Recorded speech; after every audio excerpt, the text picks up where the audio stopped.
Da da da da da da da da da da da da. Welcome back to No Filter MMA. This is your boy BJ back with a live session.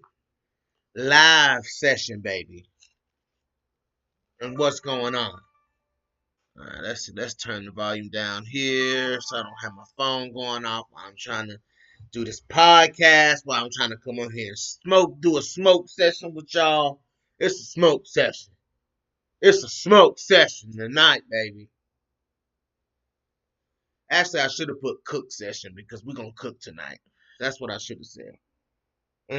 In the words of the famous Coach Shelton Harrison, I will say, we're gonna cook tonight.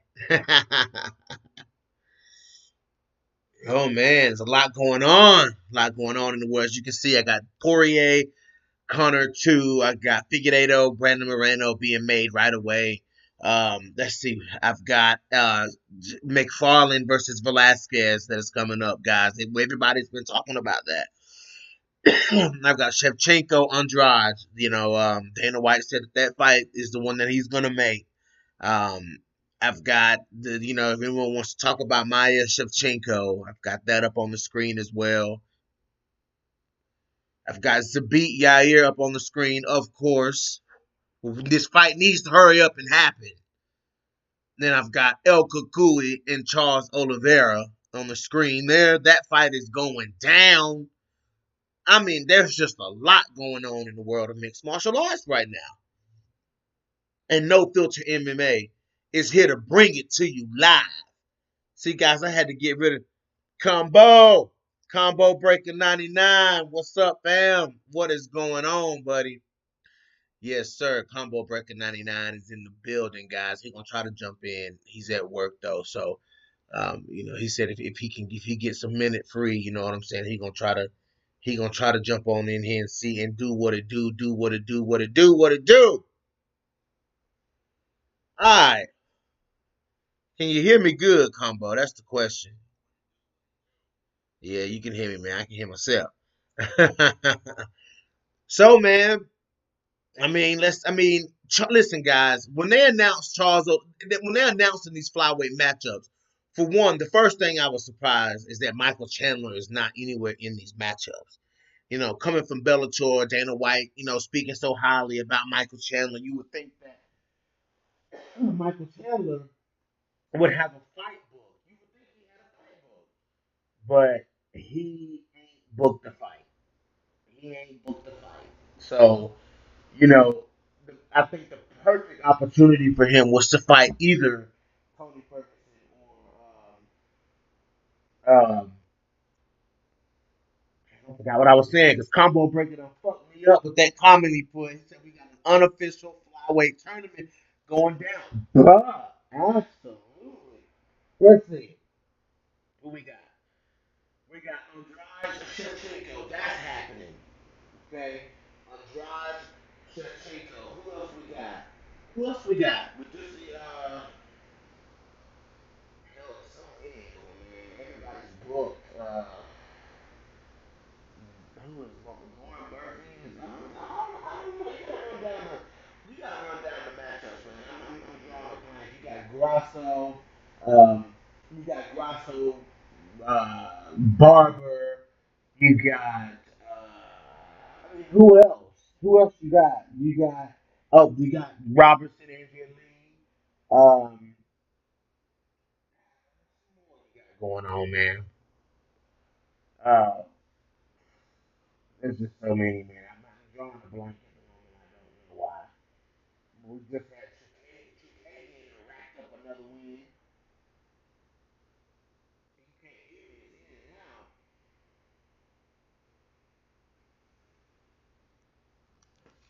Let me see.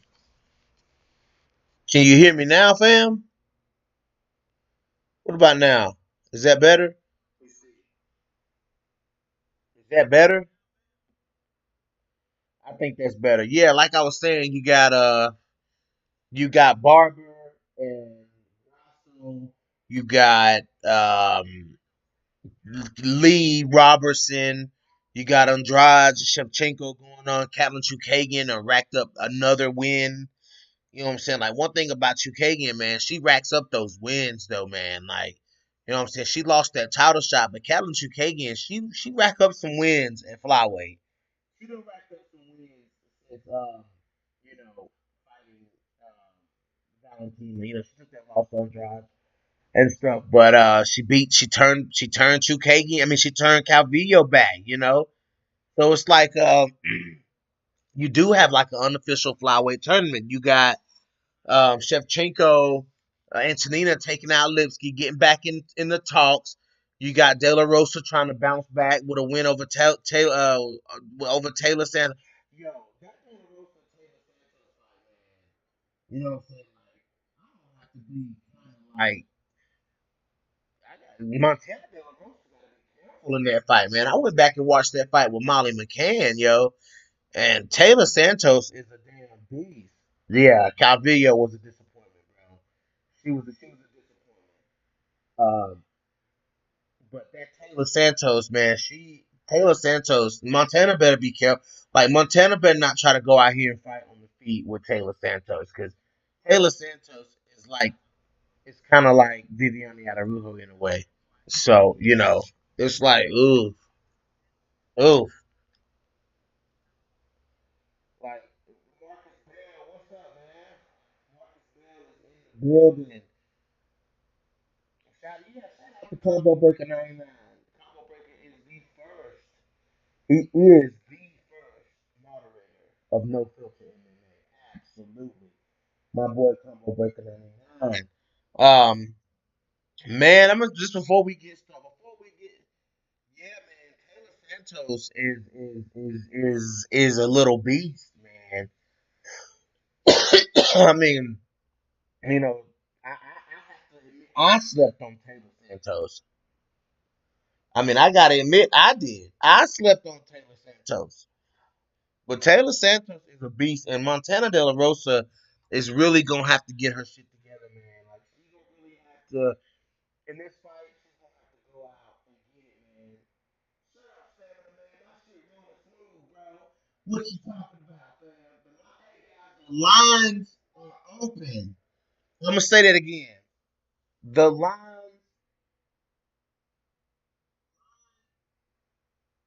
Uh oh, guys, is my audio acting up on y'all? Is my audio acting up? I don't know. I'm using a new computer, guys. I'm using a new computer. I'm back though. I'm using a new computer, so the audio may mess up till I smooth it out, guys. I'm sorry. I'm sorry, but I'm here. I ain't going nowhere. Just let me know when it fizzles out, so I can come back and come back and damn repeat what I said. But anyways, Marcus Bell says the rise of Taylor Santos. I don't know, man. She's got a tough fight ahead of her in Montana De La Rosa, man. Montana ain't gonna just lay down and let Taylor Santos beat her up. You know what I'm saying? That's the thing. Like, Montana De La Rosa not just gonna lay there and let Taylor Santos beat her up. So, but Montana's got to be careful, though, man. She does. She's got to be careful with Taylor Santos because Taylor Santos hits hard. She can bust up that nose. Hey, Montana did get surgery on that nose. She did have a minor procedure done on that nose. So hopefully that nose can stand up. You know what I'm saying? Because if Taylor busts up that nose, woo, it's gonna be a long night for Montana De La Rosa. So we've seen it happen twice now. When somebody hits that nose, Montana slows down a lot. So yeah, but before I get started, guys, before I get started, man, yeah, it's still working. I'm listening to the audio. I'm listening to it and talking at the same time to make sure it's still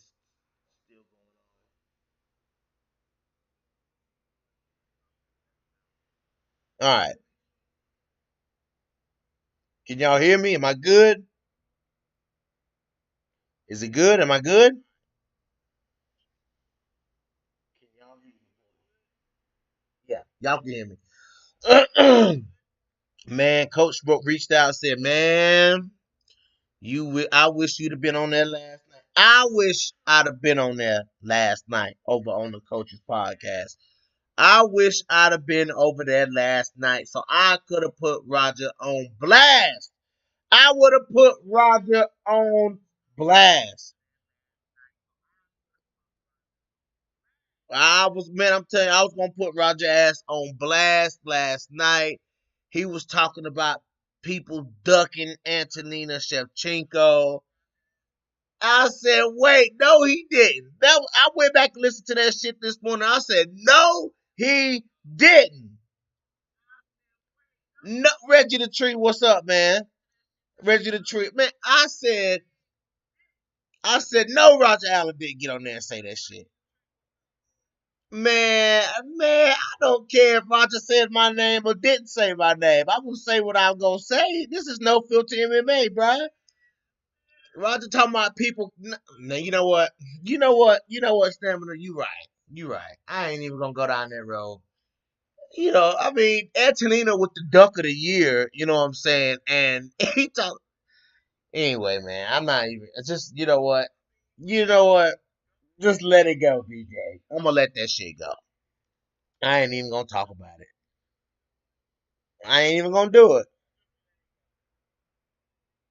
I ain't even gonna do it. I ain't gonna do it to a regular tree. I just can't do it to him tonight, man. So I'm just gonna let be what is and move on. I just can't do it. Or what? Let be what was. I love Antonina, but I know who wants her next. Who is that combo?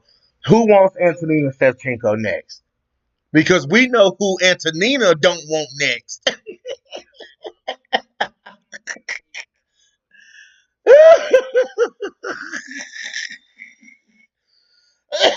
Who does Antonina? Who wants Antonina? Because we know who Antonina don't want. But who wants Antonina?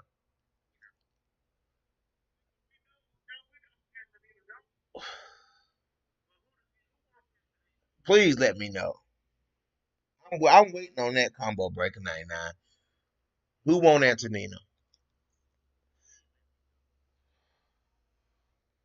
Salute, sir. Reggie the Tree. Yeah, Reggie the Tree in the building, man. Reggie the Tree is in the building. The elusive Reggie the Tree. The elusive Reggie the Tree. Um, so tell me, guys, like what did it for one?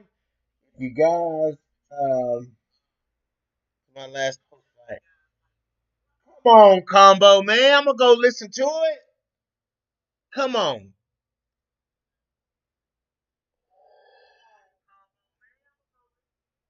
But so who? What do you guys think? What did you guys immediately take away from the title fight? Like, I need to know what you guys took away from the title fight because I want to talk about that. What did y'all think of Maya versus Shevchenko? What what were your initial thoughts? Even though, yeah, you're right. You're right, Marcus. Yeah, you're right, man. You're right, Marcus. But at this point, that Jillian fight with Anthony is unnecessary unless Jillian wants a high risk, low reward fight. Yeah, that's true. That's true, Marcus Bell. Yeah. I think Jillian, the fight with Andrea Lee. Somebody need to knock Andrea Lee out of the rankings. Like, do y'all agree? Makes less than 0 cents now. Yeah, stamina. I agree. But somebody got to knock Andrea Lee ass out of the damn rankings. Like, somebody got to. Somebody got to take Andrea Lee ass the fuck out the rankings. You know what I'm saying? Because I mean, she's on a how many fight skid now? 3. She's on a 3 fight skid, She's on a 3 fight skid, and she still barely get bumped down in the rankings. You know what I'm saying? How many people got to beat Andrea KGB ass for to get her out of the to get her lower in the rankings? I mean, it's crazy.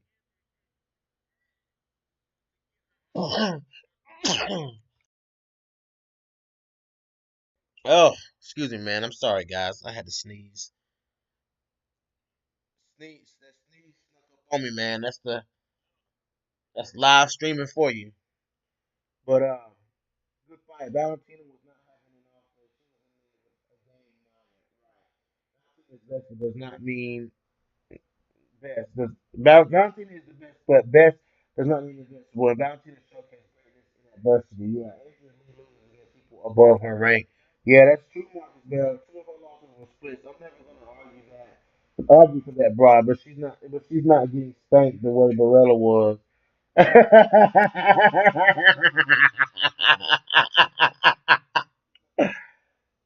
Stamina. Hey guys, listen. The lines are open tonight.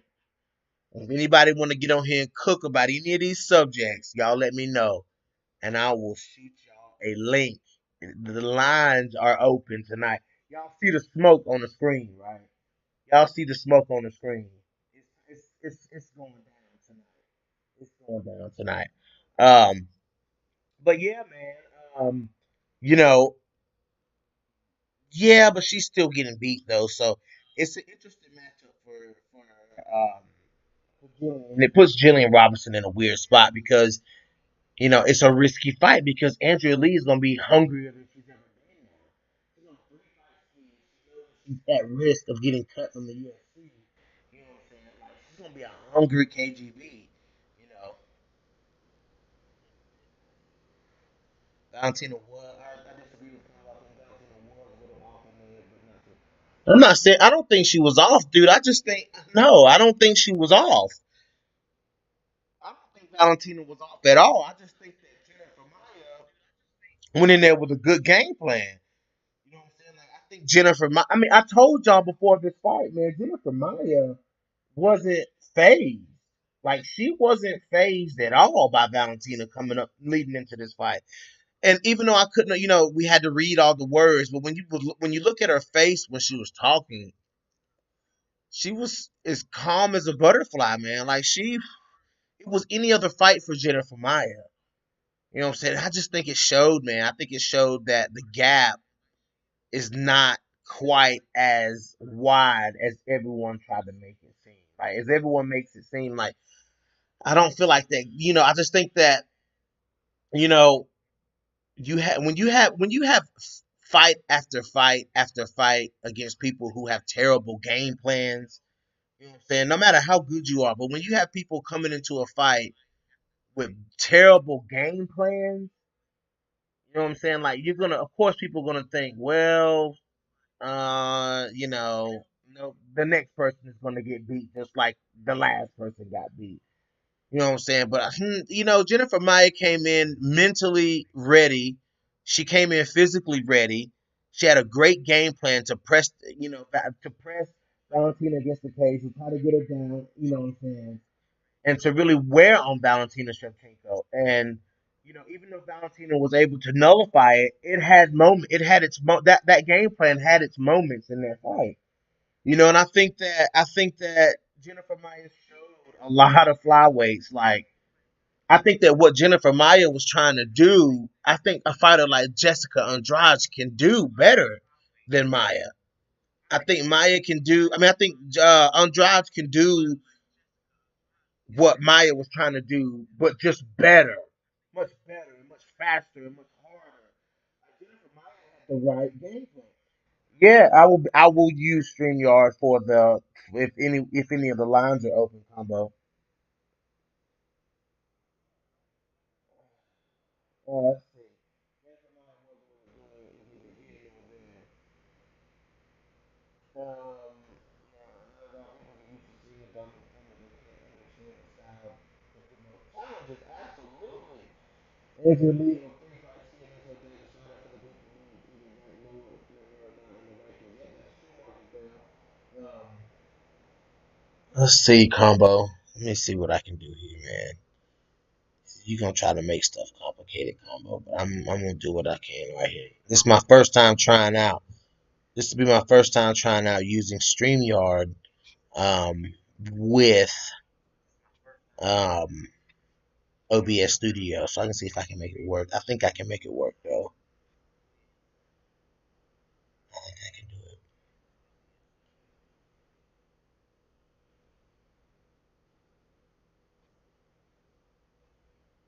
Let's see. Let's see.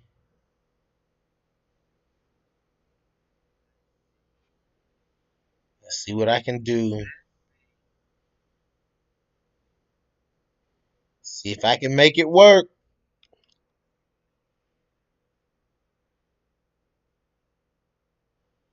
Combo real quick so that I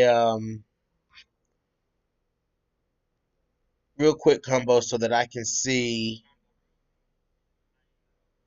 Send me your email address. Shut up, Stamina. My audio ain't bad. My audio working just fine.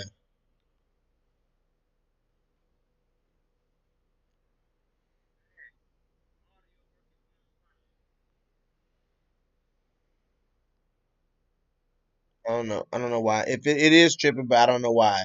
There's no reason for it to be tripping. Well, listen, this computer, I'm gonna have to work out the kinks on this new computer, but this computer can handle me toggling back and forth between OBS and StreamYard without freeze framing. So if the audio skips a little bit, this is my first time doing it on this brand new computer, so you gotta just bear with me, bro.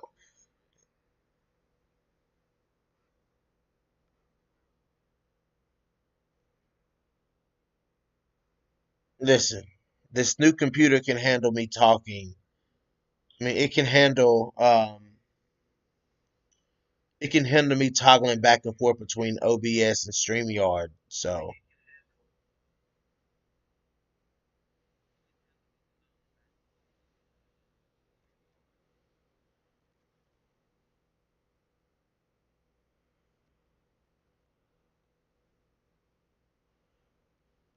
let's see. Let's see if I can do it, combo.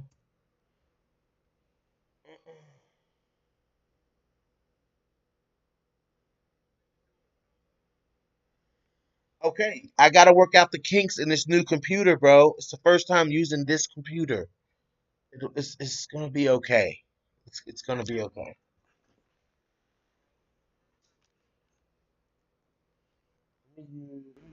Headset in.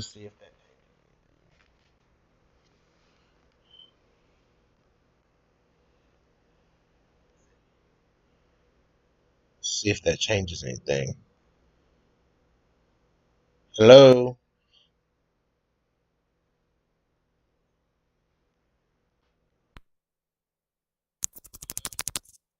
Okay, let's try it now. How does it sound, guys?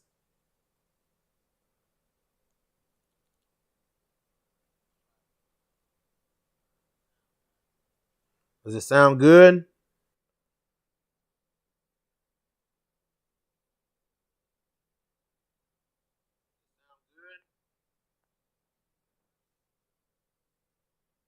It's gonna fuck up now. Hold on. All right. So, combo, the link to you has been sent. So, hopefully, when you join the StreamYard, you can. It'll let you speak. If you speak, then everybody can hear you. So, let's see. So, join the StreamYard. Go ahead and join, and let me see if it'll let me. It'll let you talk, and OBS can hear you. Everybody, because everybody's listening through OBS.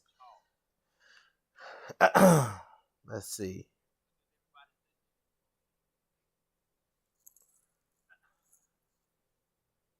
Let's see. Come on, combo. Where you at now?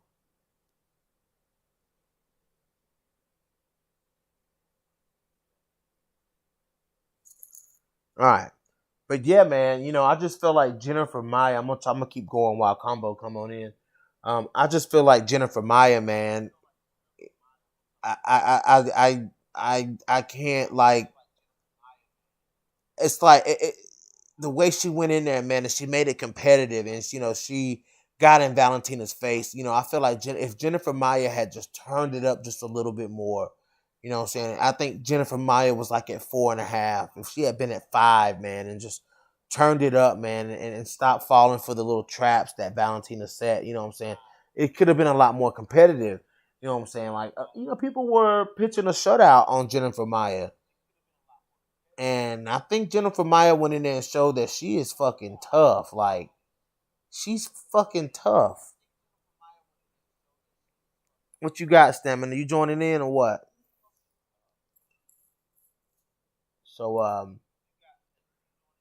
how did y'all feel, man? Do y'all feel like, but yeah, we were talking about Andrea Lee. Yeah, that's a dangerous fight for Jillian Robertson, man, because Andrea Lee, you know what I'm saying? She's a good striker, man, and she's a solid pinpoint striker. And Jillian has gotten better as far as like being defensive. She's gotten a lot better.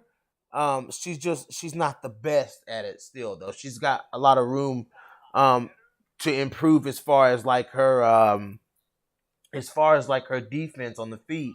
You know what I'm saying? She's good at blocking shots, but she takes a lot of shots too. So I feel like Jillian Robertson has done a better job of, especially in the fights with like Casey and especially coming off of that Macy Barber loss, and she went into the fight with Courtney Casey, and then she went into the fight with Poliana Botello.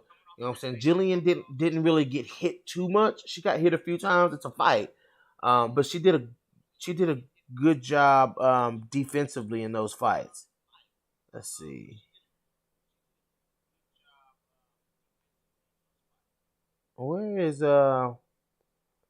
Combo? You coming in, bro? But and Andrea Lee, she's gonna go after Jillian Robertson, man. She's gonna try to put Jillian Robertson away, and it's gonna be up to like this is a big test for Jillian Robertson. Like this is a big test for her. You know what I'm saying? Like that's a nice little matchup. Like Jillian Robertson and Andrea Lee, that's a nice little matchup at 125. You know what I'm saying? Then you got like Lauren Murphy. You know what I'm saying? Like Lauren Murphy to me is like like the alligator in the lake. You know what I'm saying? She's like the alligator in the lake, waiting. You know what I'm saying? Just waiting in the wings, man. Knowing that she can fuck shit up. She's just waiting on her opportunity to fuck shit up. You know?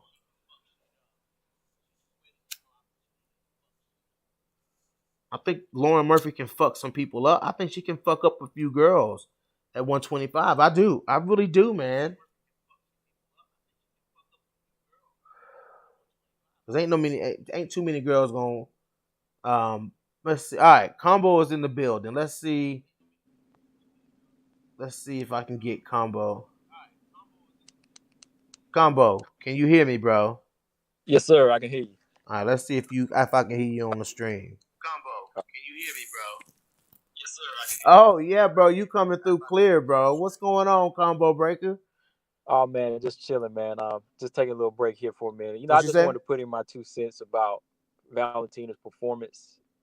I ain't want to hold up your whole time. That's why I just Oh wanted to no, kick you that. straight, bro. Okay. Yeah, man. Man, for real though, like I feel like Valentina, she did a great job, but at the same time, I don't think that she was off, man. I don't think it was an off day for her, man. I just felt No, I like don't think it was either. no, she was in there with the game opponent. And I do this all the time. I'm gonna sound like a broken record, but I always compare her. The closest thing I can compare it to is like a Floyd Mayweather. Like Floyd Mayweather was dominant throughout his career. He was undefeated, but he wasn't perfect. He wasn't invincible. He was great, but he wasn't invincible. There's a difference between perfect and invincible and great. Great, you really got to work at. If you were perfect, you wouldn't have to work, right? Right. So, looking at Valentina, she just proved her greatness again. So I think people just need to accept that that wasn't no off day. That was a game challenge. A fighter that came in there with the game plan but couldn't fully execute it. She had her moments and she had her challenges in there, but Valentina came through, showed that she was the greatest by doing so. but she wasn't off. She was there. No, I No don't think fighter. she was off either, bro. I don't think she was off either, bro. I think that just like you said, dude. Jennifer Maya was in it. Jennifer Yeah, Maya was in there. You know yeah, what I'm saying? But definitely. and people are saying, oh, okay, well, Jennifer Maya, you know what I'm saying, because the fight was close, I guess that automatically means that Valentina was off. I'm like, no, I don't think so, man, because Valentina was, when that fight went to the ground, you know what I'm saying, Valentina was the one in that second round. She was the one that initiated that takedown, and Jennifer Maya was able to counter it enough to where she landed on top. You know what I'm saying? That wasn't a mistake by Valentina Shevchenko. Valentina was coordination by for me, I saw it as coordination by Jennifer Maya, you know what I'm saying, resisting that takedown, and she ended up on top, she ended up in top position. You know what I'm saying? I don't think that was a mistake by Valentina. You know what I'm saying? I don't think she was off. I just think that the takedown ended up wrong. Yeah, that's all. That's all it was. It's like even in the second round, whenever Valentina went for it, and uh, Jennifer Maya kind of like rolled with the momentum, got the underhooks, and pressed Valentina to the fence, and I was like, that's where she needs to be. She executed something that worked for a round, So that just showed you that okay, Valentina is in there with somebody that's game. That's why I say okay, everybody's getting so used to Valentina coming here walking through people, but get don't that takes away from the fighter. Like you say Valentina's off, that means you saying that Jennifer Maya is not good. You can't do that. Don't do that. Like you got to give everybody their credit for trying to come through and do something. And you're actually kind of putting down your champion, saying your champion was off when they really look good. Right. To me, Valentina still look good. Not every fight is gonna look perfect. Again, Floyd Mayweather versus Marcos Maidana, damn near lost that fight, but came back through adversity and won. And that's one of my favorite fights of his. He didn't look like a perfect fighter, but he looked great in there. So that's why that's all I had to say. I just wanted to say Valentina did good. She was not off, and she still proved why she's a champion. And no way. Look, I know fighters personally. I've been in the ring before, and nobody goes in there 100%. So, off day or not, look, we can say that all day. Nobody's 100% when they get in there. Yeah, man, that's the point I was trying to make. That's the point I've been trying to make. People so used to putting Valentina on this pedestal, which she's deserved it, but people put her on this pedestal. You know what I'm saying, and they expect perfection. You know what I'm saying, that they people expect perfection from Valentina Shevchenko, but when they see it slip a little, when they see something not go her way one time, then all of a sudden she had a bad day. Mm-hmm. You know. See, she's at a point. I'm not expecting perfection from her. I'm expecting her to strive for perfection, and I'm expecting greatness from her. She's been here so long that I want her to do what she got to do to win. It might not look pretty. She might lose a round or two. She might get busted up, but she's still gonna come through in there and win. And that's what I'm looking. I'm looking for greatness. I'm not looking for somebody to just go in there and go one sided all the time and give me the same old thing. I want to see a challenge. Yeah, you're right, man. Uh oh. Stamina MC is saying, I'm gonna regret this, but send me the link. I can't be hearing this. Combo, you been the one talking, dog. It look like he getting ready Yeah. to come for your neck, bruh. Hey, Oh look, shit. I'm right here. Send me that link, Stamina. You know the deal. I'm gonna invite you right in, bro. See, go ahead and shoot that link over, man. I got you. This is about to get interesting, but I don't. I have to agree with you, Combo Breaker. I have to agree with you, bro, because I just I don't see it as like I don't see. I just don't see Valentina having a bad day there. You know what I'm saying? Like we had to know. Like it's like people just forgot how tough and how gritty and how game of an opponent that Jennifer Maya is, man. Like, did people forget that? Like, did people really forget that Jennifer Maya is game? People forget. Also, they forget styles make fights. Like Jennifer Maya might look good against the next fighter, but she might look bad against the next fighter. Right. Valentina might go in here and knock this person out, But when it comes down to it, these two styles might just be the styles that put on fight of the night. This might be the fight where somebody might get hurt or lose a round or two because it's all about styles too. That's what people forget. Styles make fights. Styles might make somebody look like they have the flu. You know what I mean? It might Right. make somebody look off. It might make you look Right. like your timing is off. But no, that's why I say Valentina did what she got to do because she prepared for the fight. But Jennifer Maia also prepared. Heck yeah, man. I agree, dude. I agree with that. I agree. I What don't do dare you say think, Valentina was Combo? off because look, Go I ahead. don't dare say Valentina was off because that's putting her down. That's saying that that's saying that she can't fight through greatness through her days that she is feeling good. You know what I mean? And this was the day she was feeling good. She was just in there with the challenge. Now, if she goes on record and say something different, okay, that's fine. So let me ask you this, Combo, while we waiting on Stamina to send his email and I can send him this link so he can get in here and say what he got to say. What was the message that you think Jennifer Maia sent to the rest of the flyweight division? Because she sent a message. She sent a message. What was the message? The message she sent was that you got to go in here and you got to be a complete fighter. Jennifer Maia came in here. She wasn't a complete fighter, but she showed you what a complete fighter could do if you have those tools.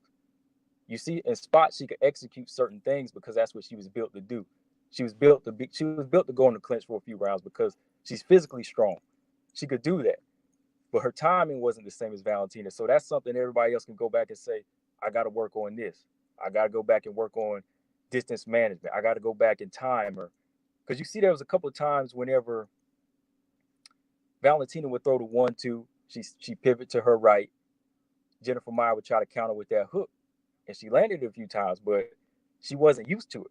She wasn't Right. used to it because Right. she wasn't used to the timing of Valentina. So there's a lot of things that's gonna go back and make a lot of these flyweights say, "Damn, I ain't ready." You know what I mean? Right. A lot of these Right. flyweights are definitely gonna say, "I'm not ready now," because what Jennifer Maia did, I don't think a lot of these other flyweights can do. I'm being honest. Like they won't even be able to control her physically like she was for one round. Right. And that's what surprised me, dude, is what surprised me about Jennifer Maia, with Valentina being as good as she is on the feet, man, and Valentina was looking great on the feet. You know what I'm saying? As to be You, expected. As to be expected, Valentina was looking great on the feet.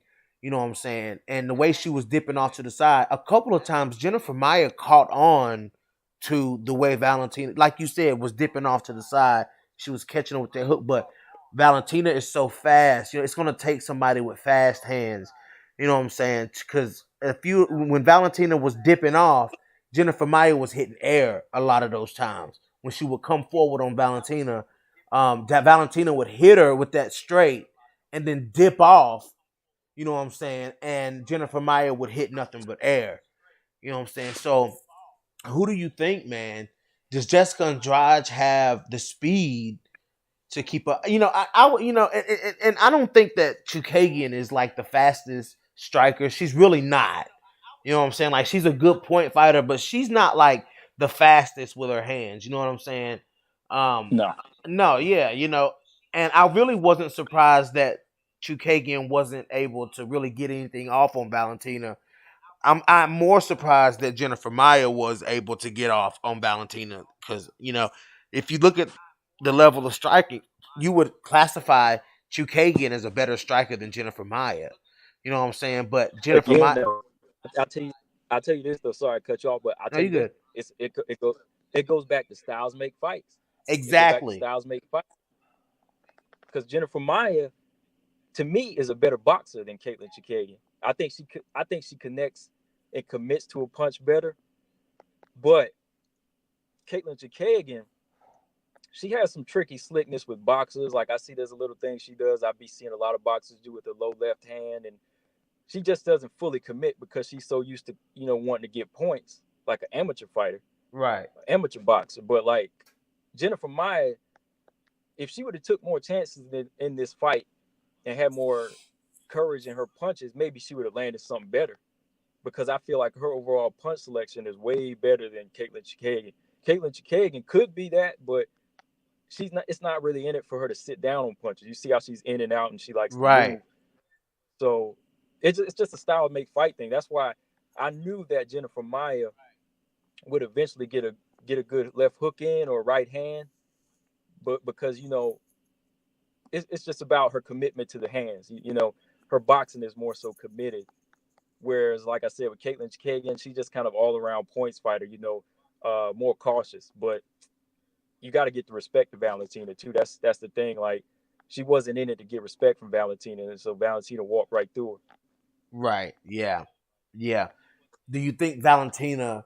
Now this is a great conversation, man. I'm glad you jumped in. Do you think that Jessica Andrade can hit Valentina with something to make Valentina respect her? Can she? Yes. Will she be able to? I don't know. I don't know.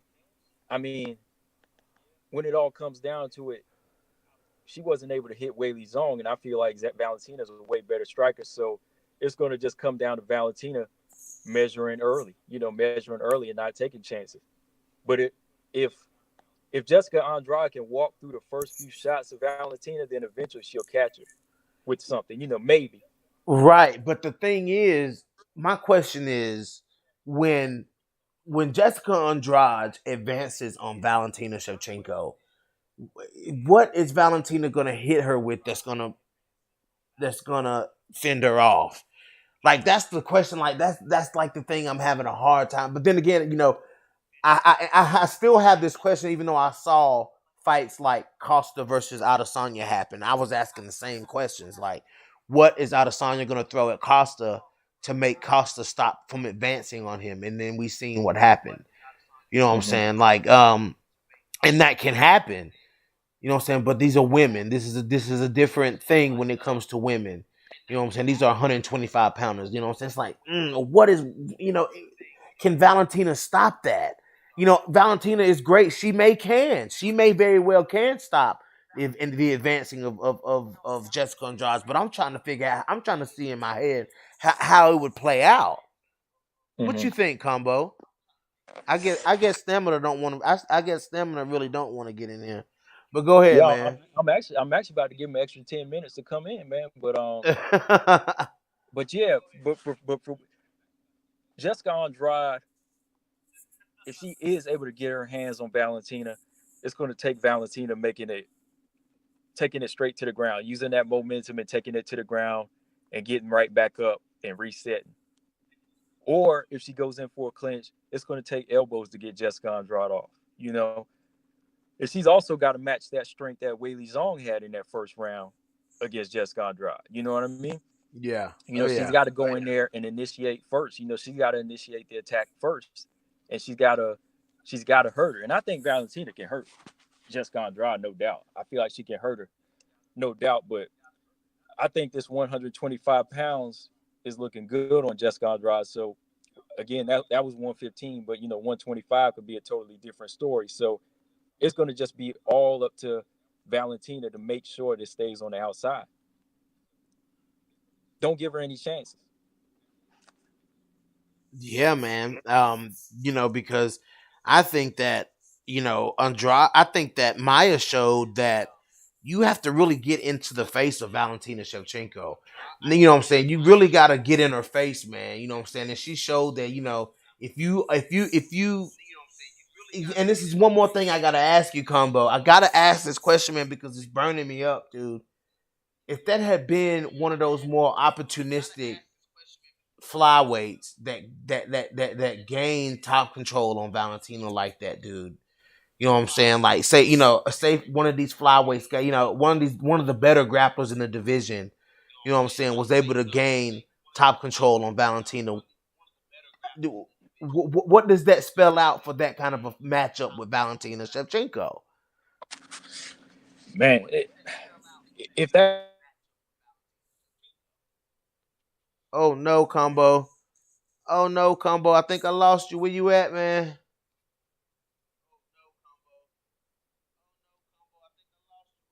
Oh, Combo. Go out and come back in, can you bro. still? Okay, I hear Oh, you okay. now. I hear you now. Like, let's say if Jennifer Maia was able to get her down for a round or two on her back, I'm sure Valentina, the next couple rounds, she's gonna make the right adjustments not to get on her back again, and it's not gonna happen. So that fighter that gets her down for that one round on her back, they better try to stop her or submit her right then. So, I mean, who would you consider one of the better? Who would you consider to be one of the better opportunistic grapplers at 125 pounds, Combo? Oh man, like that can handle Valentina's physical strength. Oh man, like it's really tough for me to say. Like honestly, I can't say anybody's gonna hang with her right now because what Jennifer Maia did to me, that made me take my hat off to her and say this girl has something in her to make all the other girls say we need to go back to the lab, or at the same time go back and say, hmm, maybe if I work on being a little bit physically stronger, I could capitalize on Valentina. Maybe if I start timing a little bit, I can get her rhythm. So it's really tough for me to say any grappler right now. Like I honestly can't even say anybody in the top 15 is going to give her trouble on the ground. I think that just came with the experience of a Jennifer Maia. She's been a champion before, and just for her to get one round, it took, it took all these years of experience for her to get that. She the Shootbox Academy, the experience she's been with, so the coaches she's Oh got. hell, TJ 347 in the bit. TJ, you don't want no smoke. You don't want no smoke. The smoke lines up. Look on the screen. Look on the screen. You see the smoke. You see the smoke. You want smoke? You send a link. You send your email address. Anyways, TJ says, I need to laugh. Please go on another tirade about how Jillian Robertson can beat every 125 again. Thanks in advance. No, I'm not even talking about Jillian Robertson. I'm not even focusing on Jillian Robertson because I beat that dead. That's a dead horse. I beat that horse enough. You know what I'm saying? But you know what I'm saying? To me, man, I think Jennifer Maia showed that if you can secure top position on Valentina, that is somewhat of an opening, wouldn't you say, Mhm. Combo? If you secure top position on her, which a lot of fighters I seen secure top position before, you got to work. Like some of these fighters, they don't know how to work. They don't know how to strike. They just know how to lay and put weight on you. But if you're the type of fighter that just lay and put weight, then you ain't gonna capitalize on that. When you get Valentina down, you got to try to stop her, then soften her up for a submission. But you ain't getting it if you just secure top position and don't do anything with it. You're right. Absolutely. Man, Combo, man, I don't think nobody want no smoke, man. I don't think nobody want it, dog. No, I'm serious about this, man. I'm serious about this. I'm sticking with what I say. That's me 100%. That's what, dude. That's all I'm saying. You know what I'm saying? That's what I'm saying.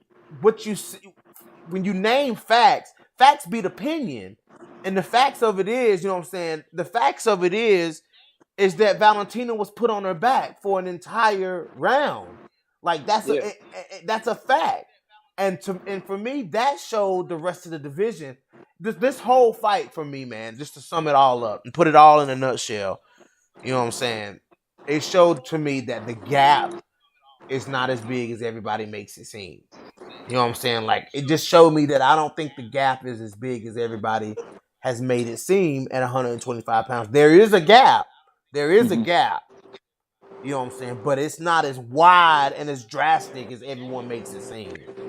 I think that's just, it's where it's just been kind of played up. This people, these expectations have been put on Valentina Shevchenko, and everybody seeks Well, perfection and want perfection from her. You know what I'm saying? right. Well, I will say this. I think the gap is big. That's why I say there's a lot of fighters out there now that have seen what Jennifer Maia did, and now they got to go back and work. They really Right. got to go back and think about what they got to go back and work. That was my point. There is a gap, but my thing with Jennifer Maia is that she had enough to make this a challenge and not make us say, and she had enough in her to make everybody say, "Oh, Valentina had an off day." That's my point. Yeah. Which she didn't. She just had somebody in there that was willing to give her a challenge for a round or two and have their moments. But overall, there is a big gap in the flyweight division. Like we got to have more people go back and work now. Like All these other girls, they out here just taking advantage of being in the UFC, but they ain't really doing the same work. They ain't doing the same work as Valentina. That's why there's always going to be that gap. I personally think Jennifer Maia would do good in the second and third fight before any of these other ladies do. You think so? I think she would put up another good fight, better than Caitlin Chukagian, Lauren Murphy, any of them right now. So where does Caitlin Chukagian sit, bro? But I know you got to go. I know you at work. Bro. But where does Caitlin Chukagian sit? Like, Caitlin is in a weird spot. Chukagian is in a weird spot right now. You know what I'm saying? Like, what's next for her? Another fight with Valentina after the fight with Andrade goes down and Valentina beats Andrade? Man, personally, I don't think Caitlin Chukagian is ever going to be ready for that fight, just because she's on the twilight. Not once in the twilight of her career, but she's on the tail end of her career. You know, that's all in her if she wants to make the right adjustments in her camp. Because right now, just because she beat Calvillo, and just because say if she beats Lauren Murphy again, or let's say she beats Jessica Andrade in a rematch, that ain't gonna prepare her for Valentina. That's gonna still be a different story, you know. Yeah. So she might just need to take another fight and then go back and think if she still wants to fight for real again, you know. Yeah, man. I mean, 125 is weird right now, and when you made that statement that there's a little mini tournament going on at 125, you expressed on that a little bit before I let you go, man. I know you're at work, bro. Oh yeah, no problem, Mom. But yeah, like I said before I bounce, look, everybody, casual fans, I think you know something. Look, remember, greatness does not mean you're invincible. It doesn't mean you're perfect. Great means you're a great fighter that had to work for what you got. And I'm out, man. All right, man. Hey, Combo Breaker 99, guys. Y'all heard him here first. Hey, man, you have a good rest of your night at work, bro. And we're going to get back to it, man. Combo Breaker is out just as quick as he was in, man. That's how we do it. Let's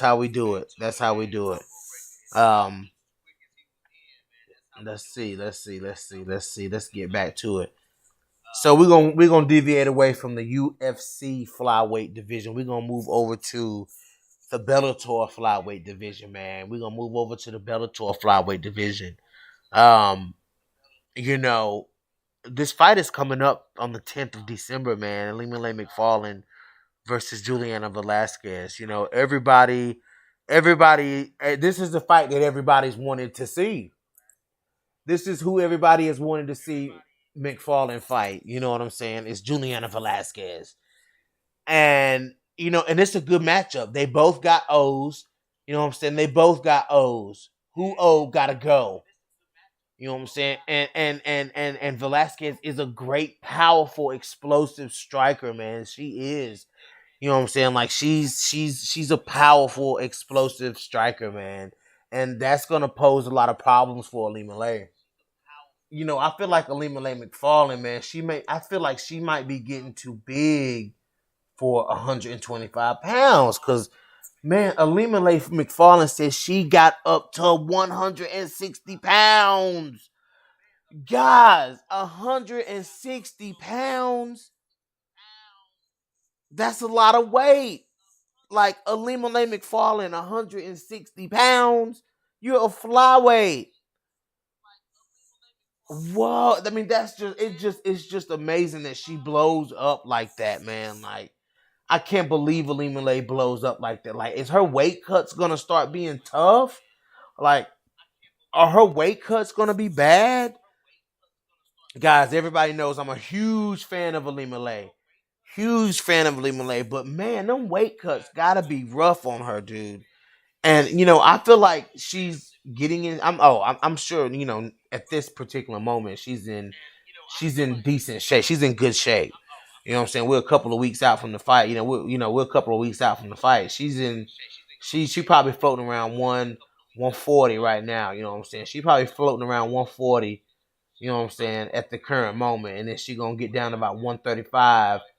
She'll probably get down to about 133. Coming in the fight week, and then probably, you know, she'll cut them last, you know what I'm saying, 7-8 pounds during fight week. You know what I'm saying? But man, Ilima-Lei McFarlane said she got up to 160 pounds. And she was like, man, I really got to work on my. Yo, Ilima-Lei McFarlane is a tank, dude. And she's a big flyweight. You know what I'm saying? Like, she's a stocky, big flyweight. You know what I'm saying? She's short, but she's a tank. And, she's going to, this fight with Juliana Velasquez, man, Juliana's going to try to put, Ilima-Lei McFarlane out. But, I feel like, Ilima-Lei, man, is going to press forward. She's going to press. How is Juliana Velasquez going to deal with the physical strength of Ilima-Lei McFarlane? How's she going to deal with, when Ilima-Lei presses her against the cage, man, and gets that takedown and dominates her on the ground? And we all know how great Ilima-Lei McFarlane, you know what I'm saying? We all know how great her ground and pound is, man. I mean, look what she did to Veda Arteaga, dude. I mean, she fucking opened Arteaga up, guys. I mean, she did, man. Whew, Ilima-Lei McFarlane. Listen, she's one of the best flyweights in the world. You know what I'm saying? And Ilima-Lei McFarlane is one of the best flyweights in the world. So it's gonna be hard for Juliana Velasquez to. It's gonna be hard for Velasquez to get past that. I think she's dealt with those good strikers before, man. Ilima-Lei dealt with Valerie Letourneau. Is Juliana Velasquez a better striker than Valerie Letourneau? You know what I'm saying? Like, is she a better striker than Letourneau? If she blew up to 160, just proves she should be fighting at 125. Guess she's too scared of 135 and up. I mean, well, there's no way Ilima-Lei could go to 145. I mean, she's calling for a 135-pound division, so she ain't scared. I mean, she ain't scared of 135 because she's calling for 135. She wants to be a champ. Like Ilima-Lei wants to be champ. She wants that champ money. And I feel her because she's dominant. You know what I'm saying? She's running the 125-pound division over at Bellator. You know what I'm saying? She, is as dominant as a champion as Valentina Shevchenko is. You know what I'm saying? She is. Her height and build is flyweight. Her offseason habits clearly aren't. Yeah, TJ. Yeah, I'd love to see her fight Joanna. I would love to see that fight too, man. You know what I'm saying? Ilima-Lei is a badass flyweight, dude. Like, she is, like I said, she is as dominant of a champion as Valentina Shevchenko. Letourneau, haha, come on, bro. Letourneau got put out of the UFC. She did, but that doesn't mean that Letourneau isn't a good striker. I mean, she got outclassed a lot by a lot of grapplers in the UFC. You know what I'm saying? But Letourneau is a great striker. I'm not gonna, just because she didn't do so well in the UFC doesn't mean she's not a good striker. I mean, she fought. I mean, look at the fight with Alejandra Lara. You know what I'm saying? Alejandra Lara is a great striker. She's not an elite striker, but she's a solid striker. Kate Jackson is a solid striker. Emily Ducote is a solid fucking striker. You know what I'm saying? But Velasquez presents a lot of problems. She's gonna have to, in order for her to win this fight, she's gonna have to stuff the takedowns of Ilima-Lei McFarlane. She's gonna have to hit Ilima-Lei with something that's gonna rock her, because Ilima-Lei's chin, I've never seen Ilima-Lei get hit and be stumbled. Like, she's never been rocked. She's never been stumbled. The only time she's been hit hard was in the Veda Arteaga fight. Like, Arteaga was giving Ilima-Lei problems in that fight. She was, man. TJ, I don't have your email. How am I gonna send a link when you ain't put your email up there? Put your email up there and I'll send you a link. Stamina ain't sent no link either. He ain't sent, neither one of you. I mean, neither one of you have told me your email address, and you in the chat asking about links. Come on, man. Y'all know how this shit work. How the hell am I supposed to know to put y'all in if y'all ain't sent no damn email address? I mean, what the fuck? Anyways, Ilima-Lei, man, this is a tough one. This is a tough one. This is a tough fight for Ilima-Lei McFarlane, man. But she's got the cardio, she's got the strength, she's got the size, she's got the power, she's got the grappling. You know what I'm saying? She's got a lot of advantages in this fight. And I've seen Juliana Velasquez fade in some of her. Well, no, she's had a lot of early stoppages, but I mean, as a matter of fact, let's look at her record, man. I gotta look at her record. I sent my email at 9:27. To what email address? TJ?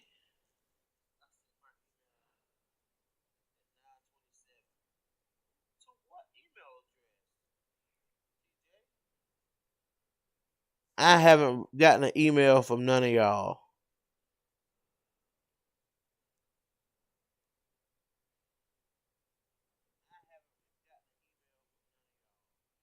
No. I haven't gotten an email from either one of y'all. Stop playing. Stop playing. Both of our emails are in the chat. Where? Let me look and see.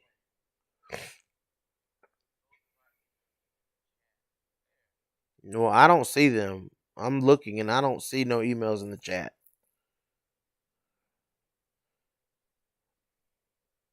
I'm gonna put my email address in the chat, y'all. And y'all send me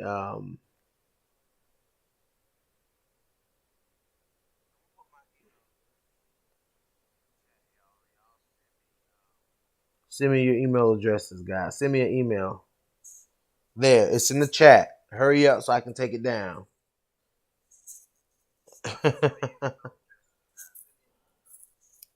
Hurry up so I can take that shit down.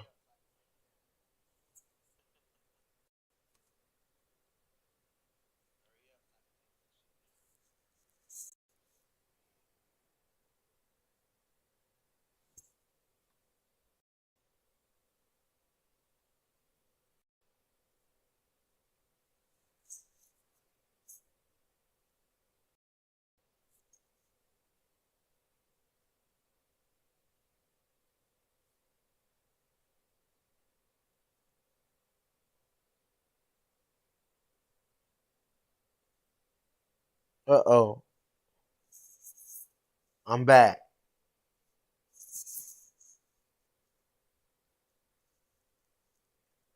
I don't know what happened, but I'm back.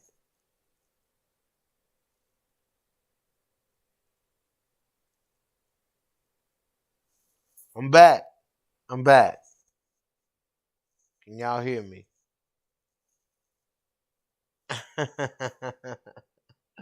Shut up, Stamina.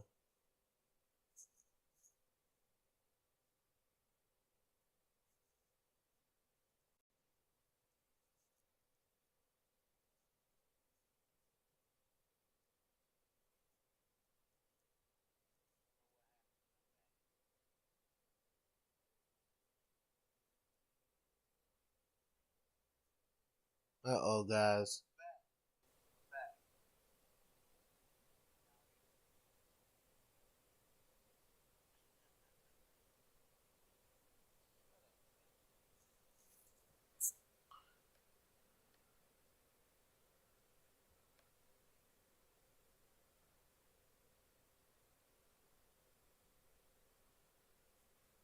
All right.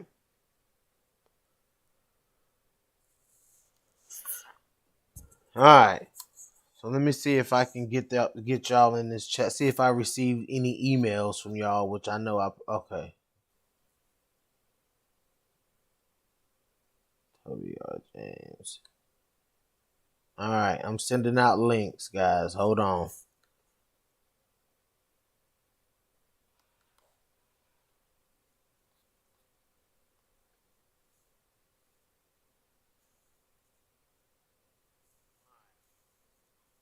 I'm sending out links.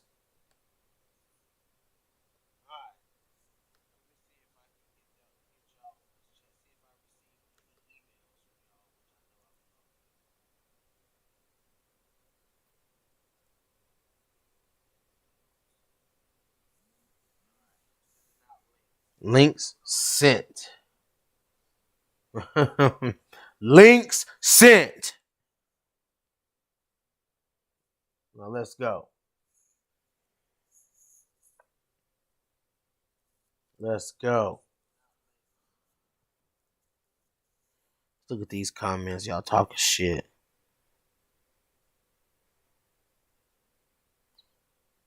Oh, they're not mods, Marcus Bell. Nice. Okay. Okay. Okay. That's why the emails aren't showing, because I damn sure didn't see them. I damn sure didn't see him.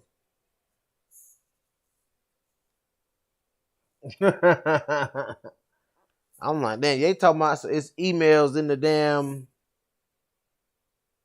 Hold on, guys. While they get in, hold on. I gotta go get my charger for my phone because my phone about to die.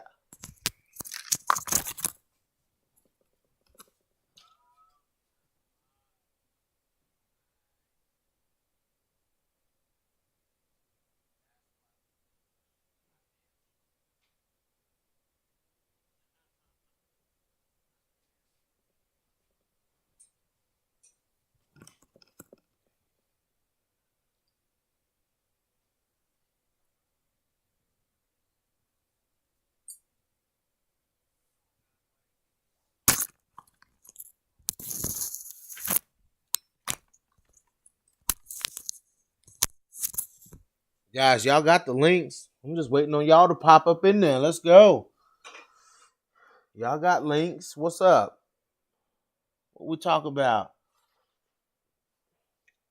We talking about Ilima-Lei Macfarlane. Yeah, man, it's a good fight. Good fight. Yes, it's a great fight, man. I'm looking forward to it. I'm looking forward to see how Ilima-Lei overcomes, if she can overcome the onslaught, the early onslaught of Juliana Velasquez. Like that's the question is, can she overcome that early onslaught? Because I think Juliana Velasquez is going to come out like fast. You know what I'm saying? She's gonna come out fast and strong. You know what I'm saying? All right, guys, we got TJ 347 is in the building. We got TJ 347 in the building. What's up, man? What's going on, BJ? What you got? What you got for me, dog? What you got? You been cooking? What you got? No, I'm just saying. I'm trying to hear some more about Jillian Anderson and and all these abilities she got. So if you could just go into that for a little bit. Why are we talking about Jillian Robertson? I'm sorry, Jillian Roberts. I can't even get her name right. I'm sorry. What's she ranked at now? 17. Say that one more time. What's her ranking right now? He said 17. Why are you doing Jillian like that? She's number 12. Is it 17? Oh, number 12. Okay. Yeah, sorry. You know her ranking. TJ. Now let me ask you, BJ. Do you think somebody ranked number 12 has any business calling out a champion? Absolutely not. Absolutely not. Okay. All right then. Okay. All right. Okay. Yeah, absolutely not. Like I've never said that Jillian Robertson should be calling out Valentina Shevchenko. What I'm saying is what I did say is by the time Jillian Robertson has fought her way to the spot where she can fight Valentina Shevchenko, that she'll be ready to fight Valentina. She'll be ready. But see, the problem I have is this, though, BJ. I'm as far as all that goes, I mean, you may be right. I mean, someday if Valentina's still around, but I'm saying she still got to get back past Maycee Barber.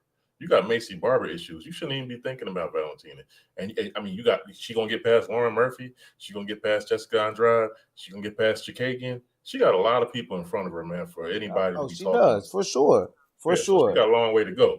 And so when you start saying stuff like, imagine if she got Valentina in this position of Jennifer Maia, she is nowhere near the competitor Jennifer Maia is. She never would have gotten. But what I mean when I say that is, and I used Jillian Robertson as an example, okay. But when you get to those opportunistic grapplers like Cynthia Calvillo or Jillian Robertson or somebody like that, somebody that's a high level grappler. You know what I'm saying? If they were to get Valentina in that position, I feel like they would do more than Jennifer Maia. Jennifer Maia is a high level grappler, but that's not really what she uses. She uses more of her boxing. Like when the fight goes to the ground, she utilizes her tools on the ground, but not as much as somebody who is a dedicated grappler. You know what I'm saying? Okay, but look at Jillian. She got no hands. So I mean, how do you even get Valentina into a position where you can use your strengths? Your strength is on the ground if you're Jillian. but you can't even get Valentina to the ground. You know she ain't getting Valentina to the ground, so you're gonna have to get her to the ground using your hands, and you got no hands. I mean, she got a lot to work on, man. And I'm gonna tell you right now, it's something Coach said the other day that's very true, and a lot of these young fighters need to hear it. They need to spend less time smoking weed and partying, and more time shoring up some of these weaknesses they got in their game. And she's one of them. Yeah, she's one of them for sure. Yeah, absolutely. She's got holes in her game. And get them hands right. Yeah, she got holes in her game for sure. But you know, when it comes to like Andrade or somebody like that, man, you know, she getting past Andrade. Is that what you're saying? No, I'm talking about Andrade versus Valentina. Oh, okay, yeah. When it comes to somebody like when it comes to Andrade, shout out to Coach in this comment section, man. What's up, Coach? Shout out to Coach Shelton Harrison from CSH Combat Sports in the comment section. Yeah, but when it comes to Jessica, Coach, if you want a link, you just let me know, man. When it comes to Jessica Andrade versus Valentina Shevchenko, though, you know, it's just like my question is like, what is Valentina gonna do when Andrade is coming forward? You know what I'm saying? Doing what Andrade does when she pins if she pins Valentina to the fence, you know what I'm saying? And she's working Valentina on a fence, you know, and she goes to pick Valentina up. Well, you know, and she slams Valentina, which, you know, I can see that happening. Can I ask you this though, BJ? Go ahead. Can you see Andrade taking the same number of shots that Maya took and still being on her feet? Because I can't. I watched Zhang. Now, that's put her a different down. question. I'm gonna tell you why, but I'm gonna tell you why it's not. Because I watched Zhang put her down in the first round, and I'm thinking when I looked at them shots Valentina was hitting that girl with the other night, she got some power on them shots. And Jessica could go down very similar to the way she did last time. I'm not even looking at this fight like it's really a threat to Valentina. I'm really not. I mean, Valentina ain't Rose. I mean, I ain't even worried about it at all. I'm not. Go ahead, Stamina. What you got to say, man? Stamina is in the building. The mic is on mute, man. Check 1 2. There you go, bro. See, he said, you know what, man? Listen to that. Here he comes with the accent, you know. Exactly. Go ahead, bro. See, he don't understand. You know how many brothers wish they had that smooth ass Idris Elba voice? I'm telling you, bro. And he can woo the ladies with the accent. You know, he can hit the accent at any time he wants to. Oh, you're feeling horny, baby. Oh, yeah.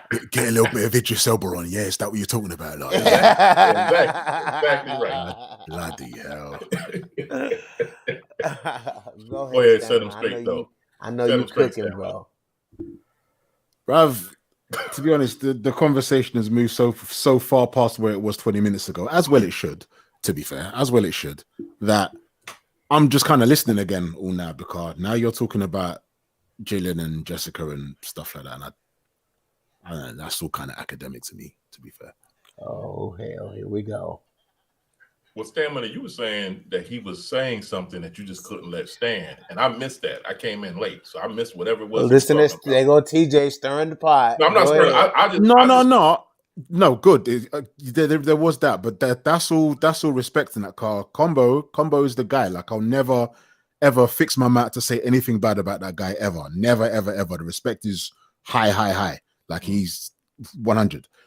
All it is that I feel like between the two of you, in agreeing with each other, basically created a counter argument that I wasn't actually making. Like, me saying and maintaining that I feel like Valentina is off is not discrediting Maya. I don't think it's anything to do with Maya. What Maya did or didn't do in there is neither here nor there. What she felt about the matchup, either prior or in the moment, is neither here nor there. It's aside from the fact that action and intent are very different things. That's not even what it is. It just, in a vacuum, irrespective of who's on the other side of the octagon, Valentina just was not quite what she has been / could be, insofar as there were very simple things that she always did do in that fight. Simple 1-2s that were missing. She missed so many shots there that were just basic things, not even the fancy spinning shit, just basic 1-2s, and she would miss. It's like, But combo, I mean, not combo, but stamina. Let me just throw this out there because Go. I had to remind somebody else about this because they said something similar. I'm like, she's coming back from surgery and she's been out of the ring for a minute. Can we give her one? I mean, she still dominated the fight. Can we give her one? Because no champion is going to have a spectacular fight every outing. She still won by a country mile. I'm not going to hold that against her.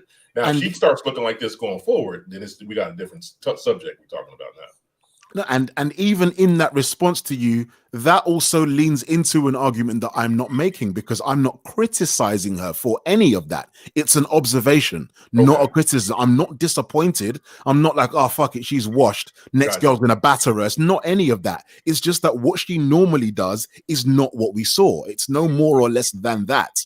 Like, she missed a lot of shots. She got hit more than she normally does. Right. And in light of the fact that Jennifer Maia isn't a fighter that, again, absent context, you will say is fast with her hands. Right. She is strong. She is powerful. She is not fast.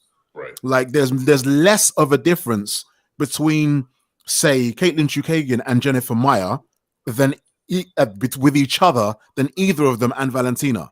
Valentina is notably faster than both of them. But when Jennifer Maia fought Caitlin Chukagian, what happened? Jennifer got hit quite a lot because she wasn't as quick as Caitlin. Right. So therefore, the idea that Jennifer can catch Valentina because she's fast, that doesn't really compute to me. Right. So if Jennifer is actually hitting Valentina, then that's not because Jennifer got faster. That's because Valentina is off. Right. That's how I got to that conclusion.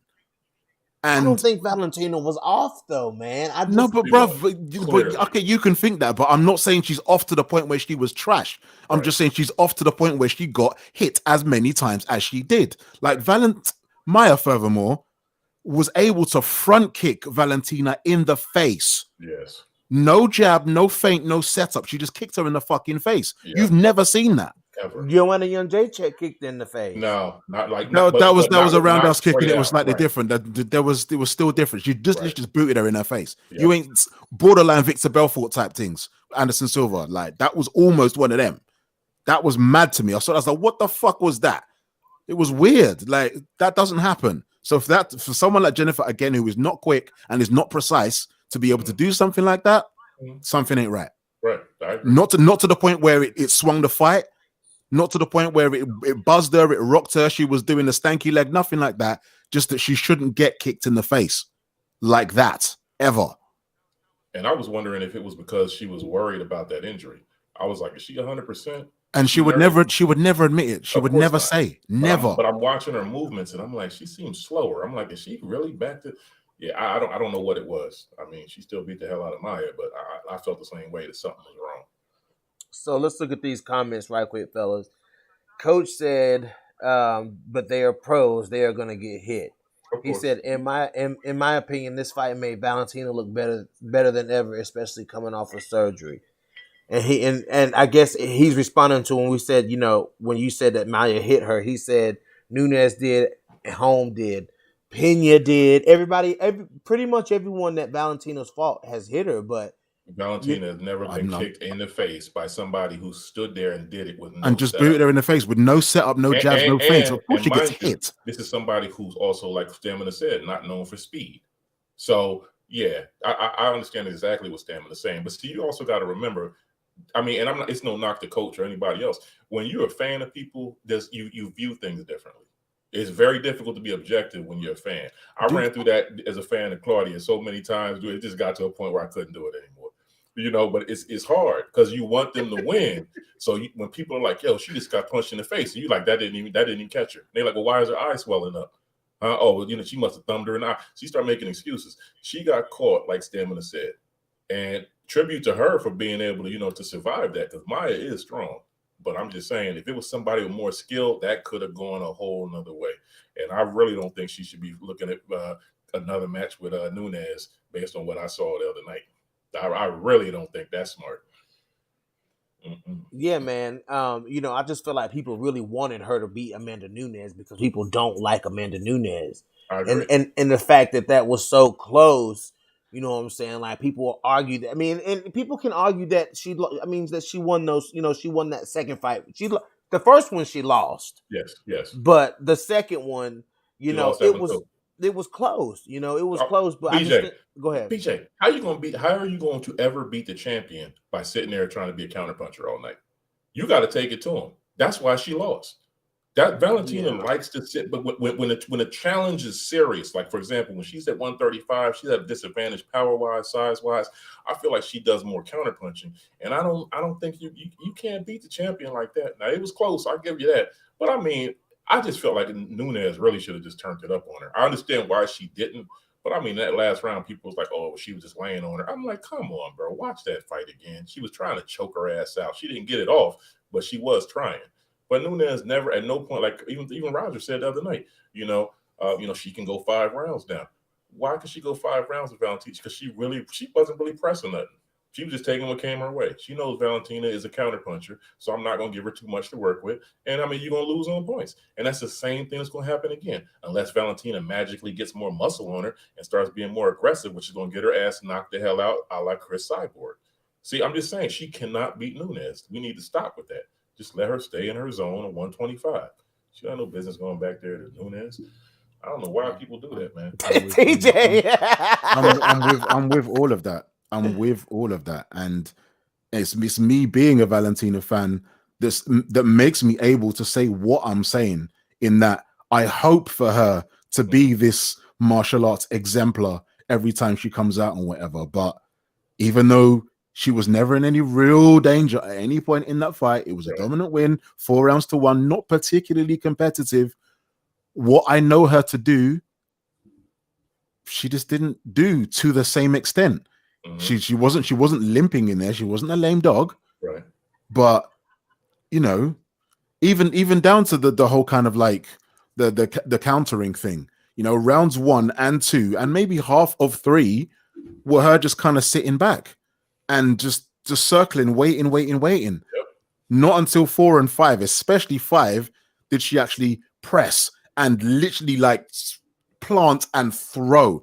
I've never seen her put pepper in her shots like she did in that round 5. The stuff that she actually hit Jennifer with. She doesn't normally throw like that. But she's just like, okay, this is it now. I got to go for it. I got to put a stamp on it. But see, that makes me, and even, okay, and now I can actually say this from seeing, it's just like this fight, this particular fight, man, it's just like this fight showed a lot to me, you know what I'm saying? Now I'm starting to see why people were saying things like, okay, Viviane Araújo would make an interesting matchup for Valentina, because now I kind of see, like, if Viviane Araújo, you know what I'm saying, and, and Valentina Shevchenko are standing Viviane is going to approach the fight just like Jennifer Maia did, you know what I'm saying? Not being phased, not giving a fuck who Valentina Shevchenko is, you know what I'm saying? And if somebody, I feel like, Viviane Araújo could potentially contend with Valentina on the feet, and shot. Can I just interrupt you here a second, please? Yeah. You do keep circling back to this whole thing about not being phased. Please tell me who has been phased by Valentina when the bell has rung. Please tell me. Katlyn Chookagian. Yes. Katlyn Chookagian. What round 1 or after she got her face cut open at the end of round 1? The entire time. The fight you can see it, stamina. Yeah, you can see it. To me, I can see that. She to me, her confidence was not there. She was just like on a prayer.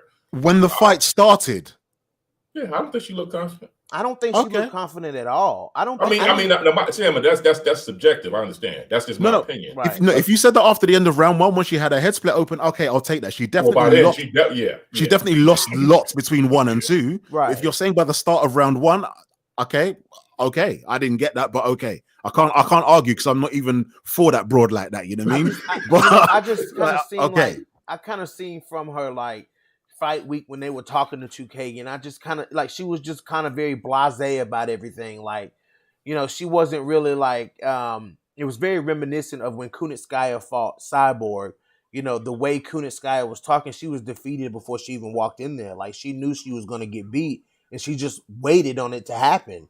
You know what I'm saying? And it felt, I got the same vibes from Chookagian, man. Like, You know what I'm saying? She was just like, she's never fought anyone like me before. I'm gonna shock the world. Like she said the same shit that people who going into a big fight as a big underdog. She said the same exact shit that they would say. You know, and but when you watch Jennifer Maia, man, body language tells you a lot. When you watch Jennifer Maia fight week, go look at her interviews, man. She didn't give a fuck who she was talking about. She didn't care who she was going into that cage with. She was going in there to fight. You know what I'm saying? And I think that's what it's going to take. It's going to take somebody who is, okay, for instance, I'm going to give you an example. When Cyborg was on her reign in the UFC, you know what I'm saying? These girls were defeated before they even stepped into the cage with her until you got to Amanda Nunes. And then after Amanda Nunes, she fought Felicia Spencer, who was not intimidated at all by Chris Cyborg. You know what I'm saying? Like, you can tell the difference in when a fighter is intimidated and when they aren't. Mm-hmm. And Jennifer Maia wasn't. And I don't feel like fighters like Atarujo or fighters like Andrade are really going to be. I don't think they really care who the champion is. I don't think they really care. But BJ, do you think that Valentina requires that people care? Because I think the skill set disparity is so big. I don't give a damn if you're scared of me or not. By the end of the first round, second round, you'll understand. You get that spinning kick she does to the gut, just one time. It's like, oh, that's right. I forgot she has all these skills, and all I can do is wrestle. Right. And all I can do is wrestle, and I can't get her down. Or I get her down, and she's on top of me. See, it's like you can be confident as you want to be. But once the fight gets going and that skill disparity becomes obvious, it's like, what you going to do? All you can do is take the ride like Priscilla Cachoeira. Because you got a strategy. You have a skill set that's not working. So what can you do now? As soon as your strength is neutralized, you got nothing left. You're just going for the ride. You're waiting for a head kick. You're waiting to get choked out. And I'm saying, when I look at somebody like Andrade with that little, her very limited skill set, she's strong as hell, sure. But people were saying she was going to beat the hell out of Zhang, and what happened? So when I look at that, and then people are trying to hype me up on how Valentina's going to get wrecked by Andrade, I'm like, I don't see that. I don't even see that at all. Once again, it becomes another Valentina fight that I feel like I don't need to watch. I'll just read the reports after the fight. and I'm gonna tell you, that's the problem I have with 125. And it's no knock on her. It's the talent level is so far beneath her that I almost feel like she should have to fight two people a night. I really do, because it's like, come on, bro, make it fair. Get her tired with Jennifer Maia, and then let's throw in Andrade or somebody. Throw Lauren Murphy in there after that, because it's like otherwise she's just gonna beat the shit out of these girls for the next 2-3 years. There's nobody I can see at 125 who I'm like, wow, Val better watch out for her. Nobody. I feel like that about everything except strawweight, if we're going to be like that. Yeah, I give you that. But, on the other hand, you got to look at the potential of the young fighters at 125. True. You know what I'm saying? You got to look at, you got to think about John Jones was once that young fighter. You know what I'm saying? Like, you gotta the potential of these what these fighters can mold themselves into. You know what I'm saying? Is should be put on notice. Now you got them old heads like Lauren Murphy, Roxanne. Those girls are in there. Those veterans are in there. You know what I'm saying? They are what they are. You know what I'm saying? Those girls are what they are. But when you look at the younger girls, man, the Atarujos, the Barbers, the Robertsons. You know what I'm saying? The Taylor Santoses, you know what I'm saying? You gotta know what those girls can turn into by beating the veterans of the divisions, Chookagian and Murphy and Modafferi, by beating what they can turn into by beating those girls.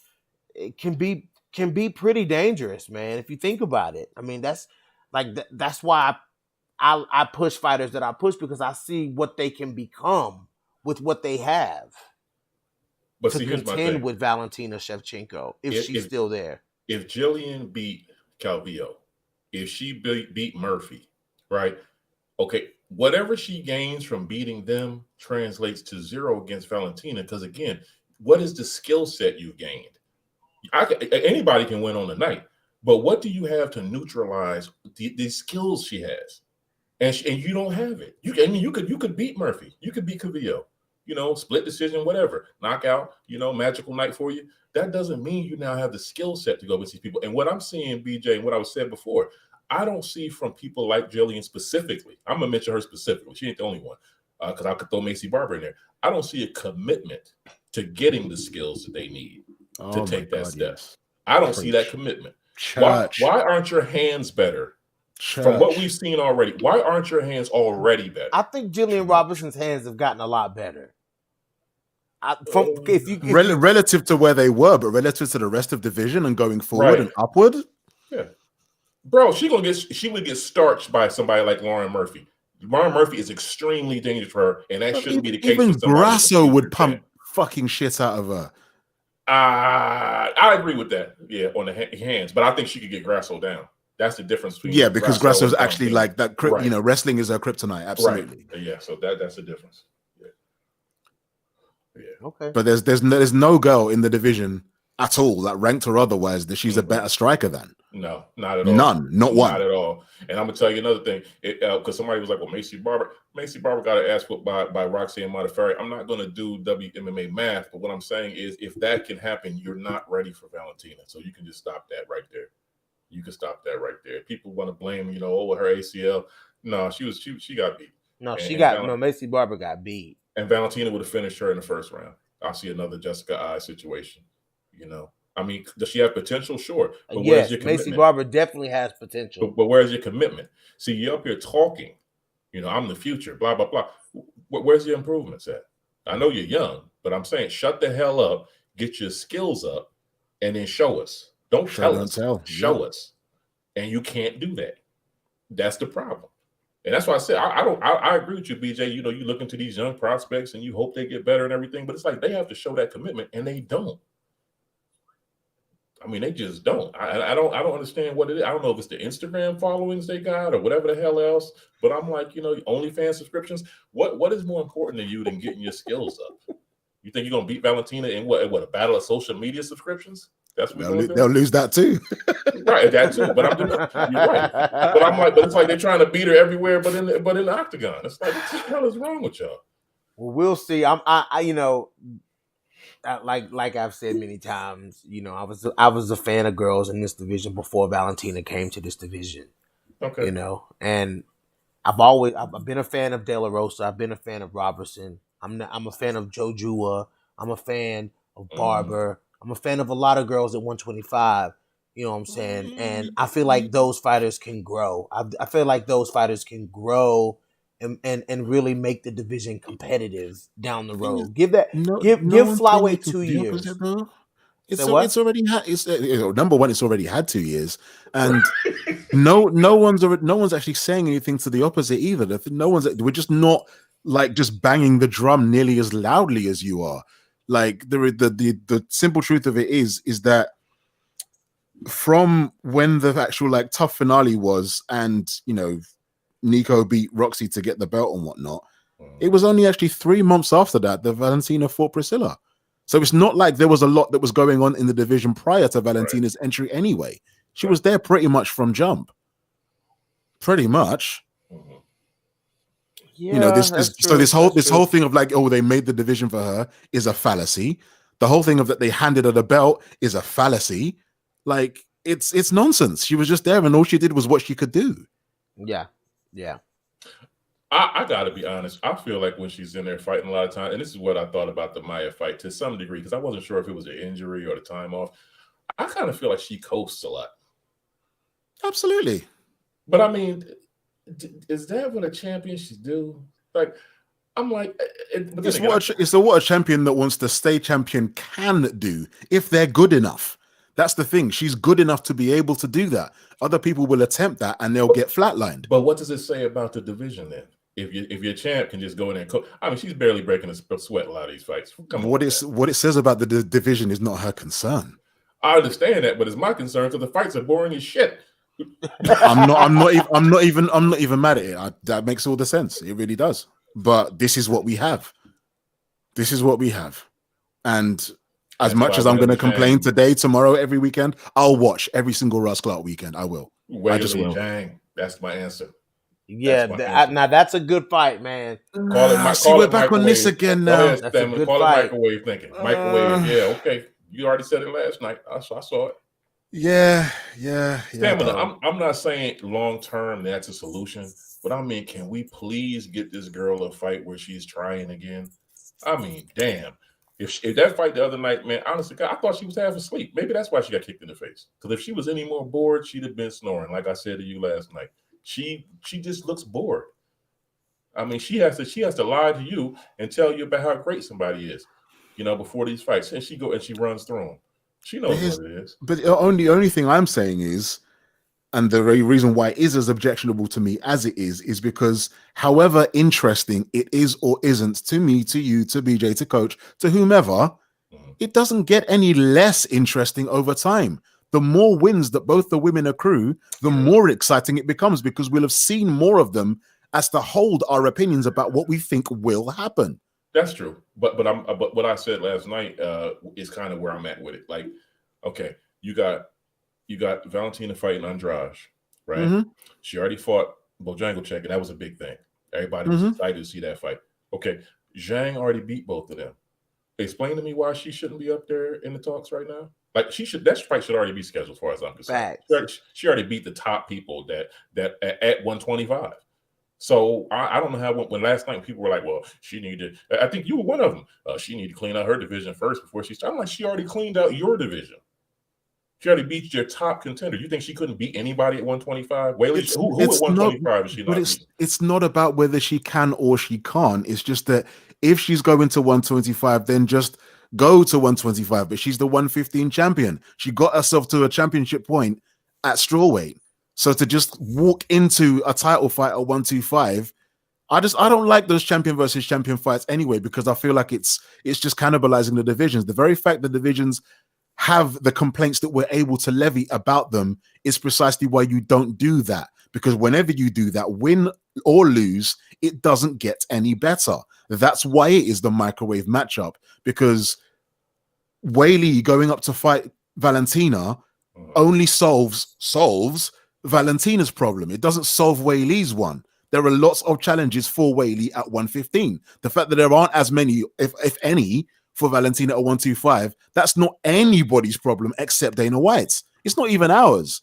Like, that's for Dana to fix. Like, Weili's not obligated to leave her championship, or not even leave it, but just go up and just maybe get another belt by being able to win one fight with basically no lose. There's basically no risk in her going up to 125 to face another decorated champ, because she can always just go back to where she was if she doesn't win, because she's not really supposed to win on paper. Like, that's why I don't like it, because there's actually no merit to it. There's no real achievement to it. It's just a fight. It doesn't mean anything. It's inconsequential. I want to see the fight, Governor. That's all there is. Yeah, me too. Just not now. I want to see it right now. Okay. I want to see it right now. I want to see it right now. I want to see it before Andrade. Andrade already got starched by Zhang. I don't need to see Valentina. Are we going to call that a tune-up? Let's Valentina tune-up, Andrade. Then we're going to fight Zhang? Or we're going to throw Murphy in there? Like, that's going to matter. We're just going to keep stalling. I think that's a good fight, man. That's a tall glass for Valentina. Didn't say otherwise. Never said otherwise. Never would. However interesting it is now, it won't be any less interesting later. It's always going to be interesting. You know what the danger is, though? And BJ, you know this as well as BJ. The danger is if either of them lose before they fight, it's over. Yep. That's the prestige of it is gone. Exactly. So they have to fight soon. You can't, because I'm not gonna lie. Weili got pushed by Joanna. She got pushed. So if she takes the L, that fight just disintegrates. I hope that they fight before Tatiana Suarez comes back, because I don't even know if she's coming back. She'll be back. I think Tatiana Suarez plucks that belt from around Weili Zhang's waist. So I would hope that they fought before Tatiana Suarez came back, for sure. My audio got messed up. It sounded like I heard something ridiculous. Oh no, you didn't hear nothing ridiculous. Tatiana Suarez would beat. You must have gone back on one of BJ's old videos, TJ. Oh, okay. What'd you say? What'd you say, Stamina? What did you say, Stamina? I guess you have to be there, mate. Sorry. Wait a minute now. Tatiana Suarez beats Weili Zhang. Absolutely. Possible. It's very possible. Absolutely. It's possible. I mean, okay, but guys, I just kind of want to switch gears real quick while I got you boys talking. What are you guys feeling about Ilima-Lei Macfarlane versus Juliana Velasquez? That's the fight that everybody's been wanting to see. That's Me included. That's the person that everybody believes is going to dethrone Ilima-Lei, and whoever once said that Ilima-Lei has been running from. So, what do you guys think? I never said dethrone. I said that's competitive. That I want to see that because I believe that's competitive. And I personally never said that Ilima was running. I said that she was acting legally blind, like she couldn't actually say that Juliana Velasquez was actually someone that she'd be interested or felt was meritorious of the next title shot. Scott wouldn't say the name. She wouldn't say the name. Only the fans will say. Not even the media would say the name. So it's just like, how are you acting like this woman doesn't exist? That's the thing that I just found so like offensive, for want of a better word. I mean, to be fair though, Stan, but I mean, I understand what you're saying, but I mean, isn't that how kind of like 125 UFC treats Ilima-Lei? I mean, like she don't exist. I mean, I don't hear anybody talking about her. You don't hear who? Sorry, I don't hear anybody at 125 in UFC mentioning her, but not that they really should. They got their own issues, you know. Exactly. And to be fair, I mean, and I know some people won't appreciate it, but I think UFC 125, even though I'm not impressed with them versus Valentina, I think there's stiffer competition than Bellator has at 125. You think UFC's flyweights are superior to Bellator's ones? I think they have more challengers at 120. Not for Valentina, but I think if you match them up, you know, UFC versus Bellator, I think UFC takes that most like a flyweight derby kind of thing. Yeah, absolutely. Which makes me question how good is Ilima-Lei really. Okay. You know, it's kind of like when Coach was going on about Angela Lee. I'm like, yeah, she's good in one championship. You know, let's not go too far and start saying she's the best ever, because she's fighting somewhere where there's not a lot of real comp. And so I'm not going to say that's the case with Bellator, but it's not the same as UFC. Is Ilima-Lei undefeated if she's fighting in the UFC right now? No, absolutely not. You don't think so? She's in the top 5, but she's not undefeated. No, I really don't believe that. I believe if she had to come across Andrade at any point, Chookagian. Nah, not Chookagian. Not Chookagian. I see her getting a decision over her. But do I think she beats like a Jennifer Maia? No. I really don't believe she beats Jennifer Maia. Nope. That'd be a good fight because I mean, you got two tanks coming into the cage with each other, man. You know, that'd be a good Ilima-Lei versus Jennifer Maia would be a damn good fight. It sure would. And see, the thing is about Maia, we know she's not. I mean, she got that jaw. She's not getting knocked out. I mean, she's too strong, I think, for Ilima-Lei to choke. I mean, Ilima-Lei, but see, BJ mentioned earlier about Ilima-Lei and the weight. See, and I actually hate that. I hate when a fighter can fight like so far below their real walk around weight. It's almost to me like cheating, you know, just that you're blessed with the genetics to cut that much weight. You know, if you can blow up to 160, should you be fighting at flyweight, really? I mean, come on now. I mean, it is, but it's another one of those kind of like risk reward things that every fighter has to contemplate, insofar as, you know, just from a biological standpoint, the human body doesn't know what a weight cut is. Right. Therefore, you know, when people want to finger wag on whatever and say, oh, such and such is unprofessional, like what they want to do with their body and what their body actually does might not necessarily be the same thing. So while it's physically and physiologically possible to, you know, lose enough weight as to make 125 on a scale, at what cost will that come? Right. You can stand on a scale and be 125, but then the next day when you actually need to fight, how much damage will you have done yourself in order to have arrived at that number? Exactly. So it's a crapshoot every time you're on the slot machine. Just what's going to happen? What are you going to get? And I could also tie that back to something BJ was talking about earlier when we were talking about Valerie Letourneau, because remember, she was doing those serious weight cuts in the UFC. Looked like a skeleton out there, and then she wound up getting cut. You know, because they didn't have the division for her at the time. You know, so I'm saying, you know, I see what you're talking about. But BJ, I want to mention that also. When you're talking about Valerie Letourneau, please consider the mileage on her. I mean, no disrespect to her, but consider the mileage on her and her age. Let's not act like she's some spring chicken up and coming. I mean, but what I was saying, no, but what I was Valerie saying about Letourneau. Valerie Letourneau was the only thing that I was saying about her was that Ilima-Lei Macfarlane has dealt with solid strikers before. That's the only reference I use for Valerie Letourneau. Is that is Letourneau a solid striker though? No. Is she? Is she? No. I mean, she's a well-rounded veteran. That's not what I asked you. It sure isn't, BJ. Come on, man. You know better than that. I mean, I would say Valerie Letourneau is a solid striker. No, BJ. No. Would you say it with your chest, or when you talk about Jillian? No. Would you say it with your chest? Hold on, Stan. Really? I understand what he's saying. What you mean to say, I think, BJ, is that no, seriously. I think what he means to say is that's her strength. She's a striker. Now, I won't go out here and start saying she's a very good striker. That's her strength. But I'm not going to say she's a good striker. I mean, I've seen her get lit up many times, so I'm not going to go that far. But that's what she goes in there with. She goes in there as a striker, and she goes out of there as a striker.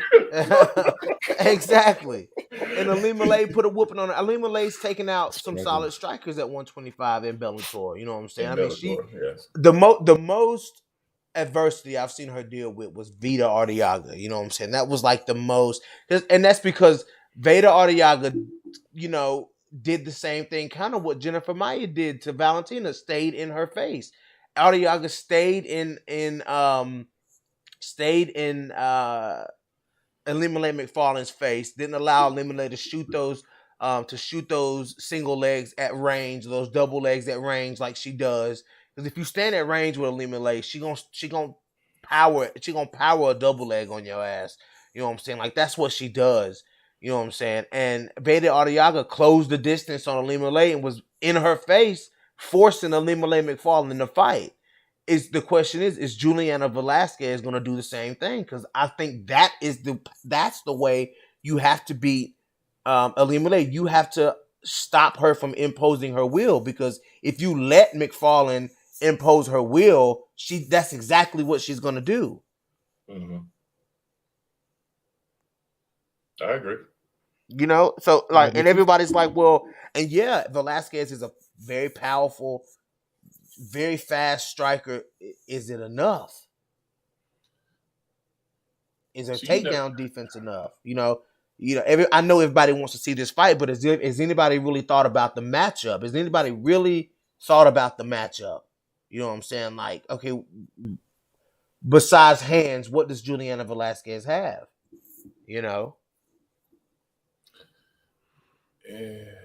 Exactly. Exactly. I mean, in that regard, like, that was much the same thing as was being kind of like thrown around in the run up to the Maia Shevchenko thing, and how it actually played out didn't really factor into, hands so much in real terms. Not really.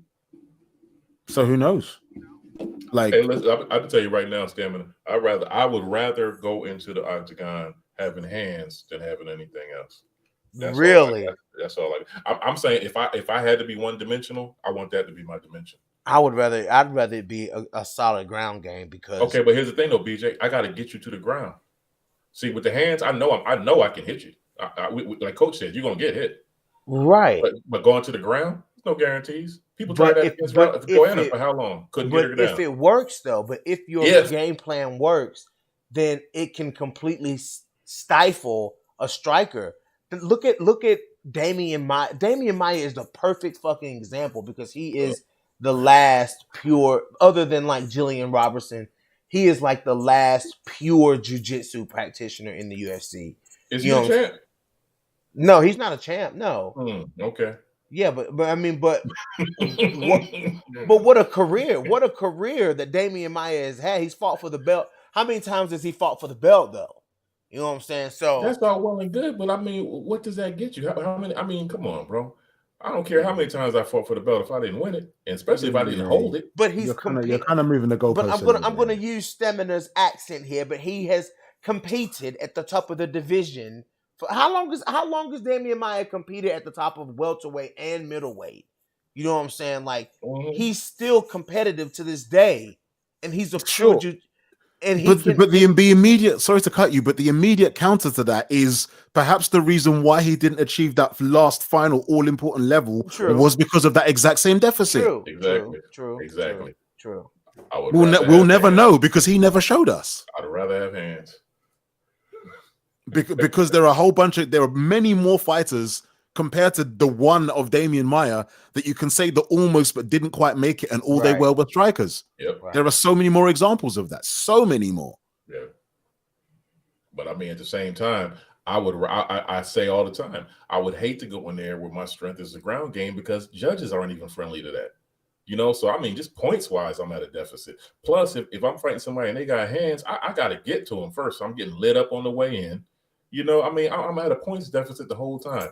And God forbid I get to the point of like being like Claudia, where I just keep charging for these, you know, takedowns that ain't coming. You know, run out of energy. See, that's just it's a losing strategy. My thing is this: it's great if you have a great ground game, like Jillian. Okay, that's great. Get you some damn hands. You're gonna need that because if nothing else, give your opponent something else to worry about. I know you got a ground game, but I don't know you for your hands. But you come in here with hands, oh shit! Now I'm worried about your hands, and you switch to the ground. You got to be versatile. This is not the Ronda Rousey era anymore. We can't come in here where this person's good at one thing anymore and think we're gonna go anywhere. You're never gonna be a champ like that. And the precise example of exactly that mindset is Mackenzie Dern. Yep.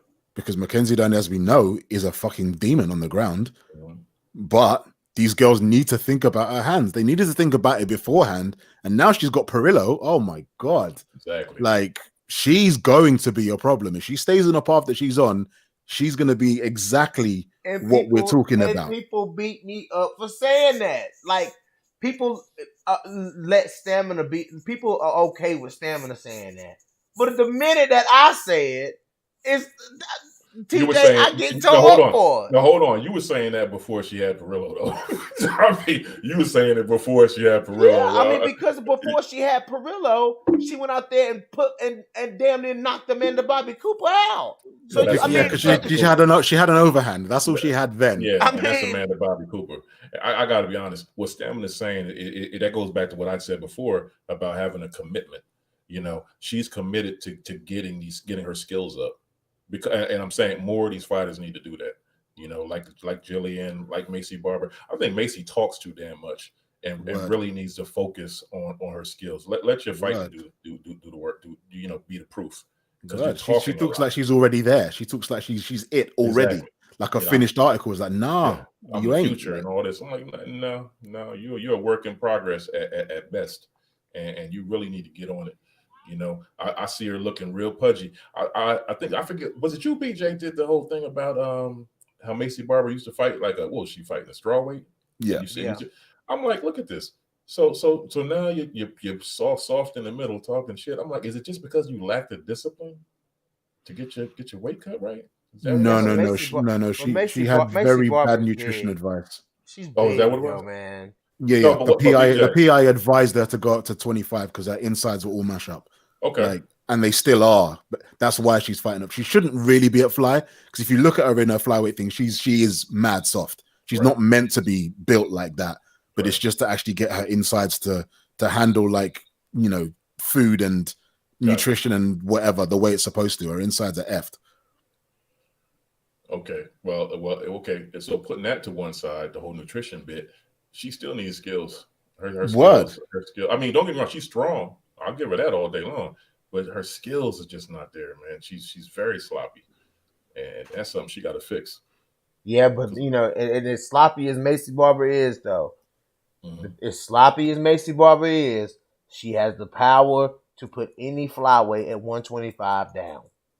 She has the power to put any flyweight at 125 down at the bottom end of the table where she is down. Yes. No, I mean, I'm sorry, dude. She can. No. Macy Barber can knock anybody out in that weight class. But here's the problem, BJ. And see, I hear you say stuff like this all the time, and see, is where I got to take you to task because where's your exam? Where's the proof? Who has she fought where you can say that? But dude, look how Macy Barber hits girls though. Again, where is the time that she fought somebody? Well, give me a solid name at 125 that she fought and she knocked them to clean the hell out. JJ Aldridge. I mean, JJ. Again, I'm kind of looking at top of the table. I don't know if JJ Nah, is dude. there. Like we like JJ, and all respect to her, but like JJ is more or less like Diet Grasso. Like she's got respectable boxing. That's kind of it. Yeah, I agree. That's kind of it. Yeah. Well, we'll see. Once again, Macy Barber is one of those young flyweights. We'll see what Macy Barber can turn into. We'll see what she turns into when she comes back. Let's see how she looks against Alexa Grasso. Alexa Grasso better fight the same exact way she fought Ji Young Kim, in and out, because she's not gonna want to. Alexa Grasso is not gonna want to take clean shots from Macy Barber, because she's gonna end up in the same predicament that Jillian Robertson was in. You know what I'm saying? Grasso doesn't really get hit like that. She's got that whole kind of shell defense. She doesn't really get hit flush like that, because if nothing else, most of the girls that she fought were wrestlers, so they didn't really punch anyway like that. Yeah, you know what I mean? But I always feel like with Grasso, it's like, are you showing up tonight or what are we doing? Yeah, it's always a coin toss with her, definitely. You know, it's always a coin toss. She was able to. Sorry, please go ahead. No, go ahead, man. I was saying. Go ahead, Stephen. Go ahead, bro. All I was gonna say was she was able to shine in the Ji Young Kim fight as much as she was and did, because there was no danger whatsoever of ever being shot on for a takedown. But see, never. I think that's the thing with her though. It's a commitment thing. Like I think when she goes in here with people, you know, they got a little name to them or something. She fights differently, almost like so tentative. Who are you talking about? Grasso. I mean, look who they were though. I mean, Tatiana Suarez. I mean, no, I'll give her that. That's not really a justification. You know what I'm really looking at? I'm looking at the fight she had specifically with Felice Herrig. I'm like, she should have won that. I'm like, now Felice caught her with some stuff, and it was like her confidence disappeared. And Grasso seems to me to have a tendency to do that. That's my thing. And that's why I kind of feel like she's one of these people who shouldn't be in the UFC. They should be in a developmental league. And I think too many of these girls get thrown into it. And I would throw Macy Barber and them in there with her. They're not finished enough. Like Kay Hansen, throw Kay Hansen ass in there. Exactly. 100%. That which you're saying about Grasso and Herrig, I'm saying about Grasso and Esparza. Like Grasso threw that fight in the bin. Like that was her. Like Carla was on skates. Yep. And Grasso just stared at her. I was just like, what? That was proper screaming. And it's like, what are you doing? I was losing it, bro. What are you doing? Yeah, I agree. But you know what, though, to be fair, I've never rated Carla Esparza. No, not me, bro. Not me. People have argued me down about that. Like, oh, she was the first. I don't give a damn what kind of rating you want to give me. Whoa. Now you can't be going in on Carla Esparza, bro. No, I'm not going in on Carla Esparza. What I'm saying is I'm not going to be sold on her being this great champion. She got her ass whooped her first title defense, and I mean wrecked. It wasn't competitive. Yeah, but look at Carla now, though. Oh, that's all well and good. But what's it been? 7-8 years? What? I'm like, what? Yeah, exactly. What was she's back to contender status? No. And couple splits, couple gift wins. Like she's still one dimensional as fuck. Like, what about Carla? What about her? Who she beating? Yeah, she get a title shot? No. Why y'all gonna hate on Carla like that, man? She made me do it, Rags. She made me do it. I'm gonna say something that Coach said the other day too. It's like, why you didn't call out Joanna? You know, you got all this ability to call out Claudia over and over again. Why you didn't call? Oh, because you know you can't beat her still, right? Got it. She said once in an interview that I can't find anymore. Exactly. That she would want to run back the JJ fight, and everyone was like, "No, you don't want that." Yeah, she sued whoever had that. Like, you don't want that. A little season desist, yeah. That's all that would happen. Nothing different is going to happen there. No, but here's the thing is, regardless of whether she wants that or not, no one wants to see it.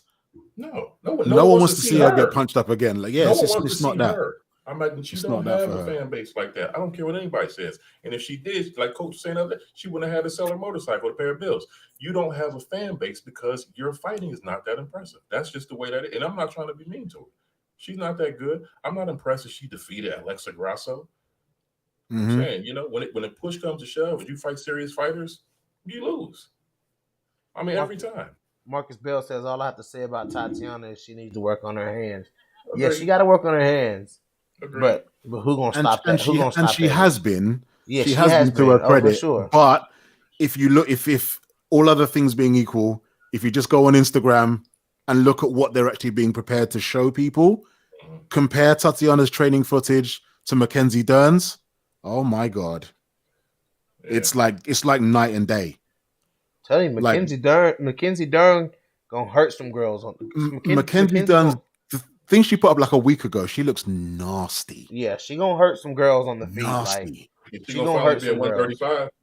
So what? I'm sorry? Is she gonna finally be at 135?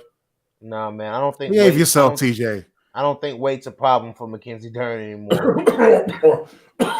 Weight's not a problem for Mackenzie Dern. Oh my God, I must be sleeping. Dude, have you you must seen? be sleeping. She's had 2 fights since then, bro. I don't care. You're asleep. You're hella asleep. She's had 3 fights, bro. She lost. Had weight problems. She was in the fight with Amanda Ribas. She was skinny. She's in the fight with who was it that she fought? Yeah. Hannah Cyphers. She was in phenomenal shape. Yeah. And then the fight that she was just in with Randa Marco, she was also. Oh, that's right. Yeah. True. She was in phenomenal shape. Since she had her baby, she's been good, man. She's been good. I'm gonna need her to make weight for 2 years straight before I'm ready to. Come on, man. What? Because she didn't make weight for 2 years straight? That's not fair. Whatever. Whatever. TJ, you're out of pocket now, bro. You're out of pocket now. Come on. You're out of pocket now. Come on. I mean, for real, TJ. You don't got to be a fan. But I'm not a fan. You don't have to be a fan. Just in the same way we were talking about before, just like seeing the potential and wanting them to capitalize on it and do well with it. I want that for her because she's an amazing jiu-jitsu player and she can be an amazing MMA fighter.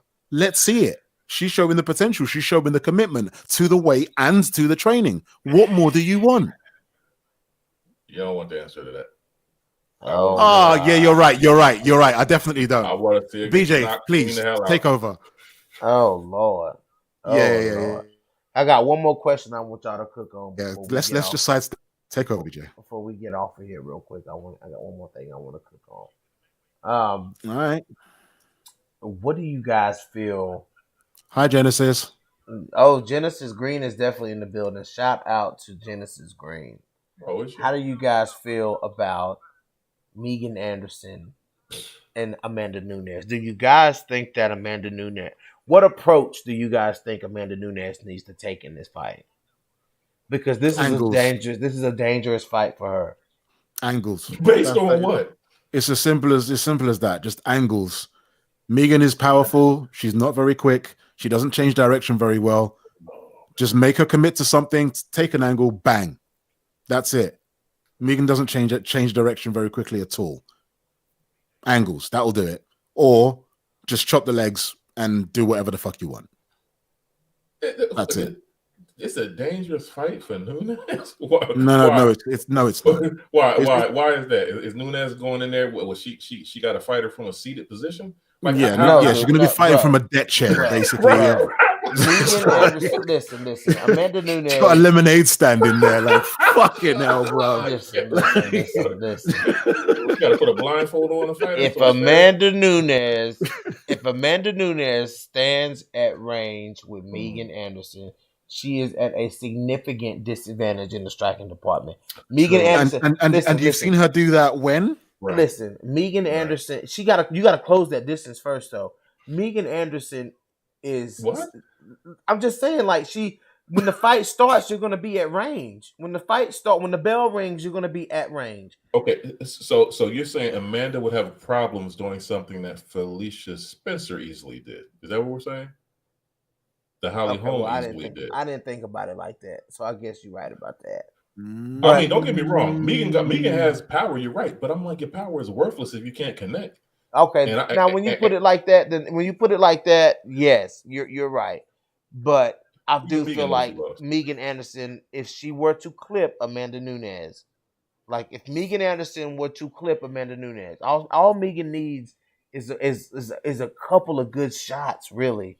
If you really want to if you look at Megan Anderson as a fighter, you're talking about a true, legit 145 pounder with a Mm-hmm. lot of fucking power. Megan Anderson has power in short and long punches, Yeah. which you don't really see in somebody, especially a woman that size. You don't see a woman or really men. The Mm-hmm. only other person I know like that has long and short punches that are powerful is Stipe Miocic. Now I'm not trying to say, oh, Megan is as good as Stipe. And when you use people as references, people think that you are saying that those fighters are on the same level. What I'm saying is that Stipe has power in short punches and long punches. Megan Anderson also has power in short and long punches. And Megan Anderson has hurt girls with both short and long punches. Not since she came to the UFC though, and that's the problem. And which is more, the only person in recent memory that's given Amanda any cause for concern with strikes is GDR. Amanda doesn't like to get hit, but she doesn't get buzzed easy. So actually, even if Megan were to hit, we don't necessarily know that that's her kryptonite. So Cyborg did hit her. Cyborg did make connect. She did connect with some shots. Addition, I mean, yeah, she kind of winged them though. The precision wasn't there. But again, Stamina. Think about it. Megan isn't particularly sharp with her punches either. So no doubt. Do the same yes, thing. She is. Yes, she no, is. She is not. Watch her fights again, man, and see how many times she throws punches that people just. I mean, they don't land flush. People are able to move out of the way. They're able to avoid most of them, and if they're not, they just take her down and beat her that way. So I'm saying it's like because if she were accurate as well as powerful, she'd have way more knockouts. Exactly. But she doesn't. With her power, she could do that. Yeah. Mm-hmm. Yeah, she definitely could, but she just can't land them. And then on top of that, her refusal to develop any kind of takedown defense or ground game is just unbelievable to me for somebody who talks so much shit. Because I mean, really, she should have a phenomenal career. I mean, based on her size alone, them long ass legs. She should have some devastating head kick knockouts as well as knockouts with the hands, and she doesn't. I mean, long legs that you go to like lock somebody up, and she has no ground game. Like she has the physical tools, but she just don't know how to use them, and doesn't seem committed to learning how either. So, good luck. I think it's an interesting fight, man. I think it's interesting if Megan has evolved. She's working with James Krause, and James Krause, I'm sure, is going to prepare Megan for this fight. This entire time. Exactly, and to me, it seemed like every time I turn around on YouTube, she got a new episode of her show up. Spend more time on that than anything else.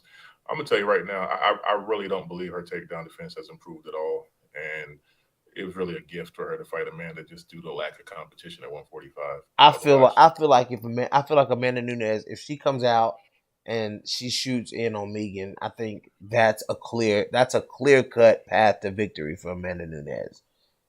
Playing around on the feet, I think that gives Megan an opportunity to do what Megan does if Amanda Nunes stands and wants and engages with Megan on the feet. That gives Megan a chance to be Megan. You know what I'm saying? No. Amanda has options. Amanda is better than every other fighter Megan has ever fought in a fucking life. Absolutely. No way. No, she's better. In fact, Amanda's better everywhere than every fighter that Megan's ever fought. Yeah, absolutely. No, no, bruv. It's gonna take another light falling from the ceiling. No. Yeah. I mean, you might be right, man. You might be right, but you might be management. She got the leg kicks. She got it. I mean, I just don't see where Megan wins unless you do like BJ said, and we got some kind of Hail Mary just. Yeah, sneaks through. If we just look at it like a trump card kind of way, where everyone's just got these attributes, like power 7 out of 10, skill 8 out of 10, so on. Right. Amanda's got every single card. There's no trump card that Megan has. There just isn't. Yeah. It's a fight, and anything can happen. She got that one hitter quitter though. What? And Amanda doesn't.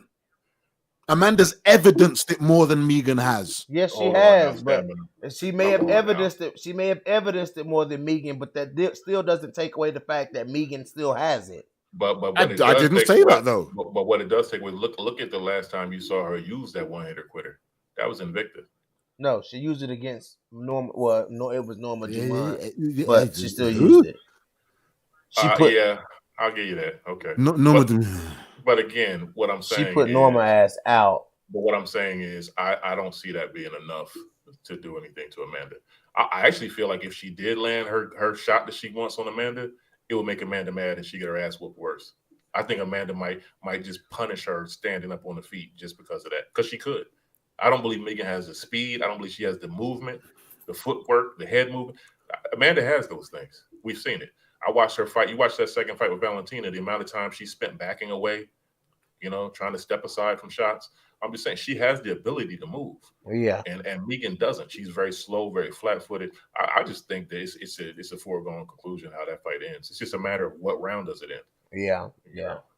And I don't think Megan gets knocked out because I don't believe Amanda will take it there. I think she'll just take her to the ground at some point. Just shoot in on her, take her down. Take her down, just elbow the shit out of her. Exactly. Yeah. I think that's the approach that Amanda will take. I think she's aware that Megan got that kind of power, though. But what's next for her, though? That's my only thing when it comes to Megan. Like, okay, you have the fight with Amanda, but who's left? Everybody else at 145 has already beaten you. Apart from Danielle Wolf, but Megan's also in the last fight of her contract, so she might not even get anything after this. Danielle Wolf is the future champion at 145. Due to lack of competitors. Right. By default, once Amanda retires, Exactly. Yeah. I mean, it's sad. I mean, just that division is as weak as it is, but I mean, that's where we're at. Yeah. This is why when Combo and others was talking about how they want to see like a lightweight division in the UFC, I'm just like, with who?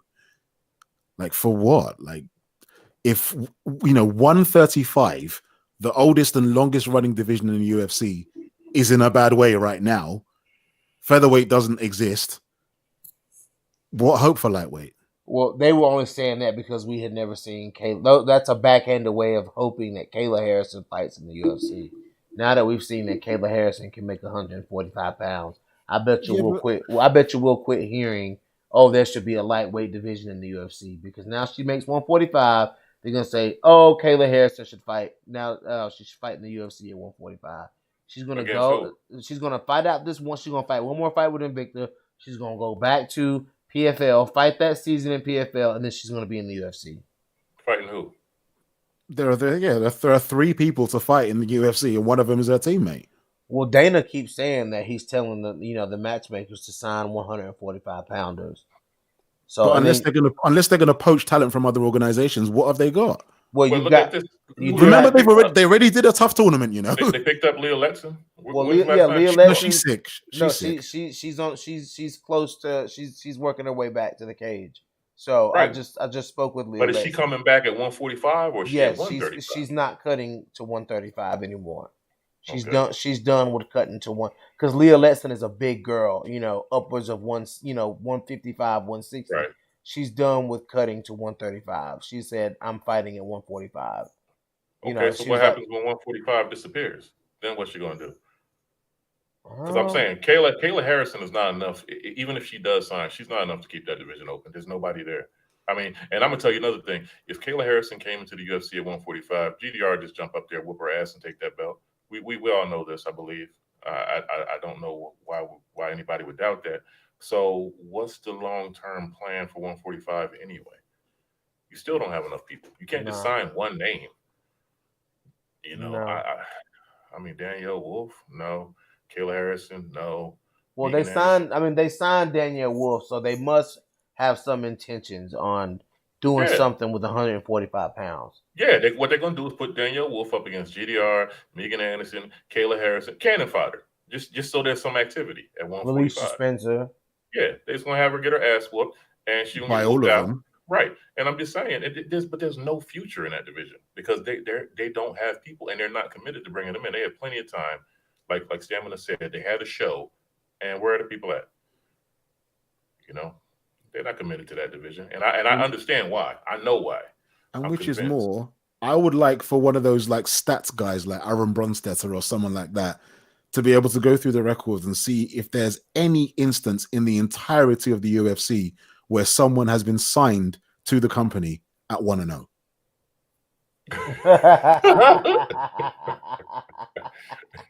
I don't think it's happened.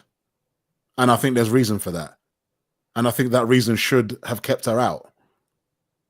No one should be in the UFC at 1-0. No one, ever. Well, to be honest, to be fair, rather, Stamina, I look at some of the people who've been signed to the UFC, and I would have to go back and look at my Sherdog again and all that type of stuff.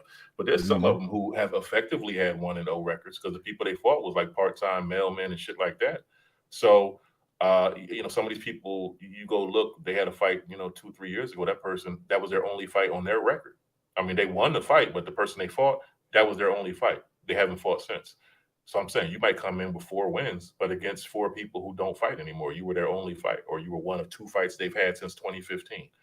I mean, to me, that's a 1-0 record.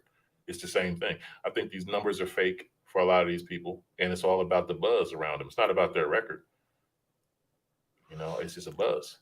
And I would normally even kind of concede that point, but for Danielle Wolf. She did beat Tanisha Tennant. Well, but did she though? Exactly. Did she? Exactly right. Yeah, she beat her though. And then Tennant don't even get a contract, even if it's not at 145. I mean, God, you can't give her anything. Okay. It's not like they don't need bantamweights. They urgently need bantamweights. I don't think. And they're signing strawweight after strawweight after strawweight, and that division stacked as fuck anyway. You think they need bantamweights? I don't think they need bantamweights. They absolutely do. There's bantamweights there's less bantamweights than flyweights and strawweights. It's the third division in terms of populace. Dude, once you get to a point where people are fighting your champion for a third time, you got a problem. Like when that's the only option you really have, you have a problem. They need some fresh talent up in there urgently. The only young person in that entire fucking rankings is Aspen Ladd. Everyone else is senior. Right. He said everybody. Well, Kunitskaya. Yeah, but I mean, yeah, okay. Yeah, exactly. And I mean, on top of that, I was talking. I said this before. The fact that people like Sarah McMahon are still in the mix. It's like you're done. I mean, that just speaks to the lack of talent in the division to me. When you have people like her, no offense to her, but I'm just saying, with your skill set being so limited that you're still in the top 10. Sometimes I think she was in the top 5 at one point, and I'm scratching my head. Like, why? She's still there because nobody's been able to send her packing, which speaks to the turnover of talent. It's not there. Yeah. There's for all their sins, there's lots of young talent at 125 and at 115, but it just isn't there at 135 and above. It's just not there. Not noteworthy anyway. Yeah. There are warm bodies, but like actual talent. Yeah, I agree. Well, fellas, we're gonna wrap this thing up, man. I've been on this thing for about 3 hours. Woo. Yeah, most of it was you talking to yourself. As usual. Y'all know how I get down, man. Y'all know how I get down. Yes, and I would strangle you for it. This has turned out to be a great night of intuitive conversation, guys. Shout out to Combo Breaker 99. Shout out to Stamina MC. Shout out to the Troublemaker TJ347. Shout out to everybody in the comment section. Marcus Bell, Arpit Singh, Women in Combat Sports, Coach Shelton Harrison, Genesis Green. Shout out to everybody in the comment section, man. We've been keeping it rolling. But I'm going to get out of here, guys, man. There's a lot of fights coming up, guys. We've covered a lot of bases tonight. Strawweight, flyweight, featherweight, bantamweight. I'm going to be back on the Jillian Robinson Championship edition. I'm going to be back on that show. Hey, man, when she fight, dude, I'm on Andrea Lee neck. Until they step into their cage. You about to get your feelings hurt. No, I ain't about to get nothing. Nah, you about to get your feelings hurt on that one. Nah, I'm because serious, Jillian been BJ. calling for that fight. She been calling Nah, for man, that fight. You better be a shoulder to cry on for Montana after she gets fucked up as well. That's true. That's true. That's 100% true. Now Montana De La Rosa has got to be. She's got to be careful going She into this finna fight. get wrecked. Exactly. She got to be careful going into this fight with Taylor Santos. Or Now, The only way to be careful is to not show up, bruv. Exactly. She getting finished. Now, when Jillian was scheduled to fight Taylor Santos, I was like, "Ooh, now that's an interesting matchup." Wait, so all of a sudden, Taylor Santos is a world beater now, Bruv! Hey man, I knew he was gonna make me laugh. He always What got is one. so funny? What is so funny? All I said was when Jillian was scheduled to face Taylor Santos, I thought it was an interesting striker versus grappler matchup. What is so crazy about that? You need your own comedy special. I'm telling you, man. Okay, so I guess Jillian was gonna lose that fight too. Yes. Okay. Well, Yes. anyways, but now we have Taylor Santos versus Montana De La Rosa. So I'm on Taylor Santos' neck with that padded ass record, and I am on. Oh no, you didn't, bruh. Taylor Santos' record is padded, and y'all and know it's about it to be is. padded with De La Rosa too. Okay. She about to pad it even You're further. padded with her blood. We'll see. She gonna beat that girl out of the sport. Her little flesh. We'll see. Hey, we'll see. You never gonna learn know. today. You gonna learn today. So y'all think so y'all think Jillian and Montana lose their next fight? I know Montana loses. No, seriously. Yeah, I know Montana loses. You crazy, dude. I know Montana loses. Nah, I don't think Montana loses. Nah. Montana ain't losing, man. I don't think either of them are defensively responsible enough to even withstand the onslaught. I think Taylor Santos is very similar to Viviane Araújo in that, and she's very similar to Araújo. And Montana just fought Araújo. You think she's not going to learn anything from that fight with Araújo going into this fight with Taylor Santos? Well, learning what you did wrong and addressing it in future fights are two very different problems to solve. Yeah, that's absolutely, yeah. And the difference between Araújo and Santos is that Santos is a lot more measured. Yeah. There's far less wasted energy, wasted movement, smoke and mirrors. Yeah. She's one of those aim and fire type of chicks. Yep. Yeah. You know what I mean? Yeah. So you can't be as confident that if you can last 10 minutes, round 3 is going to look good for you and whatnot. Right. If you can, stem the bleeding in your nose long enough to swing, then you might. That's not really it with Taylor. Not really. With someone, again, for her sins, Molly is not a fucking world beater, but she has no quit. And she came forward the entire time and she got punished for it the entire time. So if someone that isn't as tenacious as Molly is fighting the same opponent, then I worry for them. Because Molly was trying her best to make it work and it wasn't working for her. She got battered. Yeah. And that's why I think when you start saying, are you saying she's a world beater? You don't have to be a world beater to beat De La Rosa. You don't have to be, no one has to be a world beater. They just have to be better than the person opposite them. It depends on what Montana De La Rosa comes out. If the Montana De La Rosa that comes out and tries to stand and bang on the feet, I think that is where Montana, in Montana's UFC losses, it's been when she's tried to stand and trade and try to prove a point that she has a good rudimentary striking technique. We know that Montana, I just want to tell Montana, we know you have a jab. We know you have a hard right hand. We know that.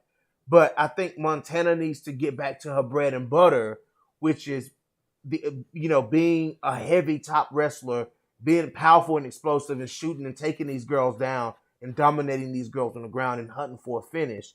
That is the Montana that we need to see versus this Montana that is content. You need to see. No, I'm just saying, the division needs to see.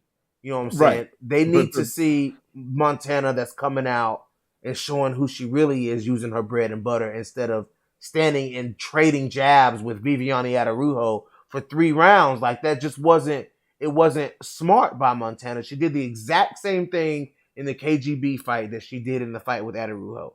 The exact same thing. She fought those 2 fights exactly the same way. Now look at the fights that she fought not like that. Look at when she fought. Now the competition that she didn't fight like that may have been lower. Of course, it was lower, but she chose the wrong fights. To me, I think Montana should have stood and traded with Nadia Kassem. She should have stood and traded with the other girls that she fought at 125 pounds. When she fought KGB and Adarujo, she should have been working relentlessly to get those girls to the ground. That should have been her game plan from start to finish in those fights. And she chose to stand and trade with them when she's not the same level of striker as KGB or Adarujo. You know what I'm saying? So I hope this fight with Taylor Santos, with Taylor just having that off switch, you know what I'm saying? Like, I hope Montana just doesn't take that approach in this fight with Santos. I hope she takes the approach. Use your good boxing. Use that to set up the takedown. Use those long straight punches to set up the takedown and get Taylor Santos to the ground and put her on her back. I mean, it sounds good in a vacuum, but granted, Taylor's tenure in the UFC has been brief. She's had 2 fights. This will be her 3rd. Now, Montana has worse stand-up than both of Taylor's previous opponents, but she has a better ground game than both of them as well. Right. So this is where the whole kind of like one-dimensional thing potentially works against her, because in order to get it to where she needs it to be, for it to favor her, she's got to go work through several lines of offense. I think Montana has enough striking to be competitive on the feet. Not to be competitive. I think she has enough striking to hide her takedowns enough to get it to the ground. She has enough striking to make her takedowns effective. To me, if Jillian Robertson, if Jillian had the stand up that Montana has, Jillian would be a much, much better fighter. You know what I'm saying? I think Montana has decent stand up. Like, her stand up is not the best. It's very basic. It's very rudimentary. Like I said, it's very basic striking, but she's got power in a lot of those strikes.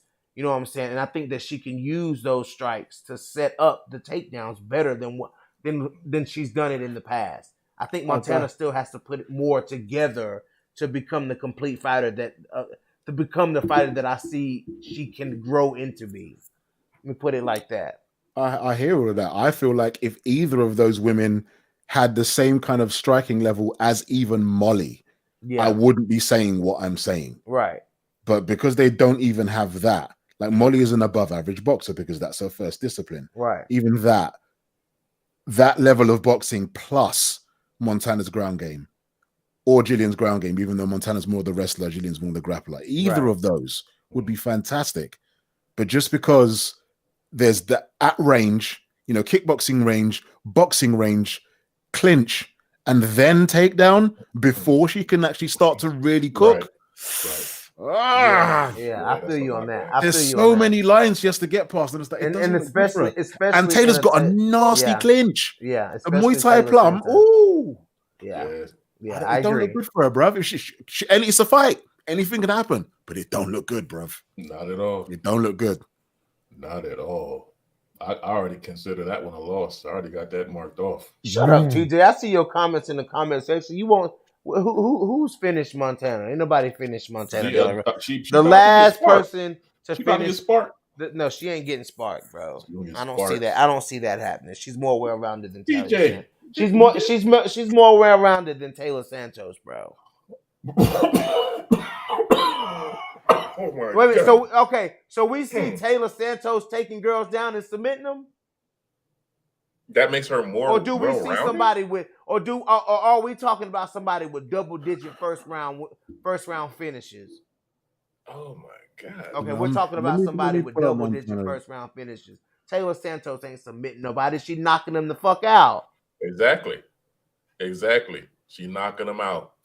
And De La Rosa gonna be another one. BJ, listen, man. No, man. Montana's only UFC submission is Nadia Kassem. No, Montana has 3. She has Christina Marks, she has Rachel Ostovich, she has Nadia Kassem. Those are her. She has 3 submissions in the UFC. Ultimate Fighter. Right. I don't count that as UFC. No, that's Yeah. Christina Marks was not the Ultimate Fighter. That was the Ultimate Fighter finale. Rachel Ostovich was her next fight, and she submitted Rachel Ostovich, and then she beat it. I'm saying those are the early fights. This is right out. This is right off of Tough. No, I hear you, but the problem is that 2 of those 3 girls are not in the UFC anymore. That's the problem. Who? Christina Marks is not in the UFC anymore. Oh, and nor is Nadia Kassem. Yeah. Nadia. Okay, yeah, you're right. And Ostovich is going up. She's fighting a bantamweight for her next fight. Yeah, and then she's gonna be out the UFC too. So see, it's really looking bad. It don't look good, bruv. It don't look good. Nah, not at all. We'll see, man. We'll see. Okay, BJ. We'll see. You gotta let these young fighters develop, man. Yes, please. This is not how you let them develop, though. By taking a hiding. I want to get themselves a coach like Perillo and get to it. That's what I want to see. Yeah, don't throw them in there against veterans to get eaten alive. Furthermore, she volunteered for this. This is a short notice replacement for Marina Moreira. She didn't have to take this fight. She thought she could deal with it. Is this going to be another Joanne Calderwood situation? Yep. Is it? She didn't have to take this fight. We'll see. We'll see. She had to get back in there, man. That was a hard loss. That was a hard loss she took against Viviane Araujo, man. It was September. It wasn't that long ago. You know what I'm saying? It was a hard loss. You know what I'm saying? Like it stuffed her momentum. It stopped her momentum. So, if Montana had beat Araujo, where would Montana be right now? You know what I'm saying? She'd be ranked like number 6 right now. You know what I'm saying? So, I mean, that was a hard loss for her. If she was the number 6 ranked fighter, we would be having a completely different conversation right now. No, we wouldn't. We'd be talking about yes, we would. If Montana De La Rosa went out there and beat Viviane Araujo, we would be having a different conversation. BJ, depends on how she does it. If she's ranked number 6, though, looking at the list of fighters there, she's in trouble all around. I mean, she got trouble below and above her, and she's gonna get sparked.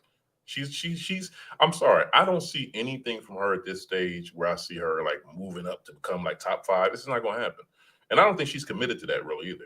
I mean, she's married, but she having some kids now. I just don't see her being in this for too much longer. I really don't. I don't think she has that commitment. Bruv, Montana's daughter is almost a better wrestler than her. Her daughter's amazing. Chill out. Her daughter's amazing. Her daughter's a problem, bruv. Come on. Montana was an All-American wrestler, man. Come on now. Which at this level means what? She was a 2-time All-American wrestler. So, and what was Sarah McMahon? An Olympic wrestler. Okay. And gold medal winning. But Sarah McMahon is. Okay. But come on, Sarah McMahon is how old though? You're talking but I'm saying I'm not talking about today. I'm saying look at the time that Sarah McMahon was in her prime, right? In her career, she was in gold medal. She was in her prime. She was but Sarah McMahon got out wrestled by Miesha Tate. Exactly. So I'm saying this is a gold medal winner. So I'm saying that don't mean nothing. This is a different level, man. And I'm trying to tell you, I don't see De La Rosa making it. I just don't. Well, we'll see, man. We'll see. Yeah. I think she's got a lot of potential, dude. I think De La Rosa's got a lot of potential. She's showing that she is well-rounded and that she will fight on the feet, and that she can fight on the feet.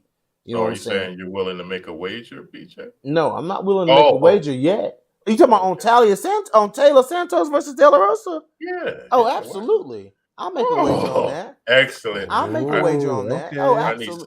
I need do you want to make a wager on Robertson versus Andrea Lee? That's a tough one. Actually, I would. Okay, let's do it. I'll put 50 on that. Let's do it. I got 50 on Andrea. We'll talk about the amount in the days to come. Take that one offline. Okay, you see the way my account's set up? You see what I'm saying is, Damn, you don't understand. See what I'm doing? I'm waiting on them tax returns, and then I'm gonna settle up with BJ. So we're gonna have a little while. Still waiting on your check from Trump, right, BJ? Boy, y'all boys are crazy, man. But all right, y'all take it easy. Hey, yeah, man, I'm gonna shut this thing down, guys. Love. Thank you guys for coming out, man. I appreciate it. Yeah, guys. We'll see you later, and hopefully we can get TJ and Stamina back on. All Yes, right, sir. guys. Yes, sir. This is your boy BJ back from No Filter MMA. Thanks to everybody that came through and showed love in the comment section. I appreciate it more than you guys could ever think I did. I'm telling you. I didn't get to talk about everything that I wanted to talk about tonight, guys. I had the Conor McGregor, Dustin Poirier up there, Charles Oliveira, Tony Ferguson, Yair Zabit. You know what I'm saying? Like, we'll get there. We'll get that. We'll get that. We'll get to that stuff. But did cover some McFarlane, some other stuff, some flyweight, bantamweight, strawweight. We covered everything, guys. We covered everything. Come get this work. Yes, guys. Absolutely. Stamina. Good call, guys. The Come Get This Work Mobcast is back. The Come Get This, and it's a damn riot in there, guys. It's a damn riot in there, guys. Man, I'm loving the fact that I can put the graphics on the screen, guys, and do the StreamYard and, and have people talking, because my old computer couldn't handle it, guys. It couldn't handle running OBS and talking on StreamYard with, able to chime people in at the same time. It couldn't do it. Now we're good. Now I'm all good, guys. No Filter MMA on the rise, baby. I had to get this. It's taking me all of this time to get this media shit together, man, but I finally got it done. Anyways, guys, Combo says I'm off Thursday, so I'll try to pop in. Oh, Combo, man, you gotta. Have you ever been tuned in to the Come Get This Work Mobcast, Combo? Man, it's a free for all in there, bro. It's a free for all in that motherfucker. All right, guys. Well, your boy is turning out and turning off, guys. It was crazy. I didn't even really want to do a podcast today. Like, I was teetering on, like, when I hear Coach say that, when Coach say, sometimes he teeters on if he wants to do a podcast or if he doesn't, and I'm, and I used to, for me, it used to be like, I want to, it was either yes or no. I feel like doing it or I don't. Sometimes I teeter, like, do I really want to cook or do I not want to cook? You know what I'm saying? And when I decide to cook, it always turns out great. It always turns out great, guys. But thank you guys for coming out, of course. And stay tuned to No Filter MMA. More to come, guys. Also, my official partnership with Bloody Canvas MMA. Go over to Bloody Canvas, guys, and hit that subscribe button. Bloody Canvas MMA right here on YouTube. Right here on YouTube, guys. And I'm out. Have a good night, people.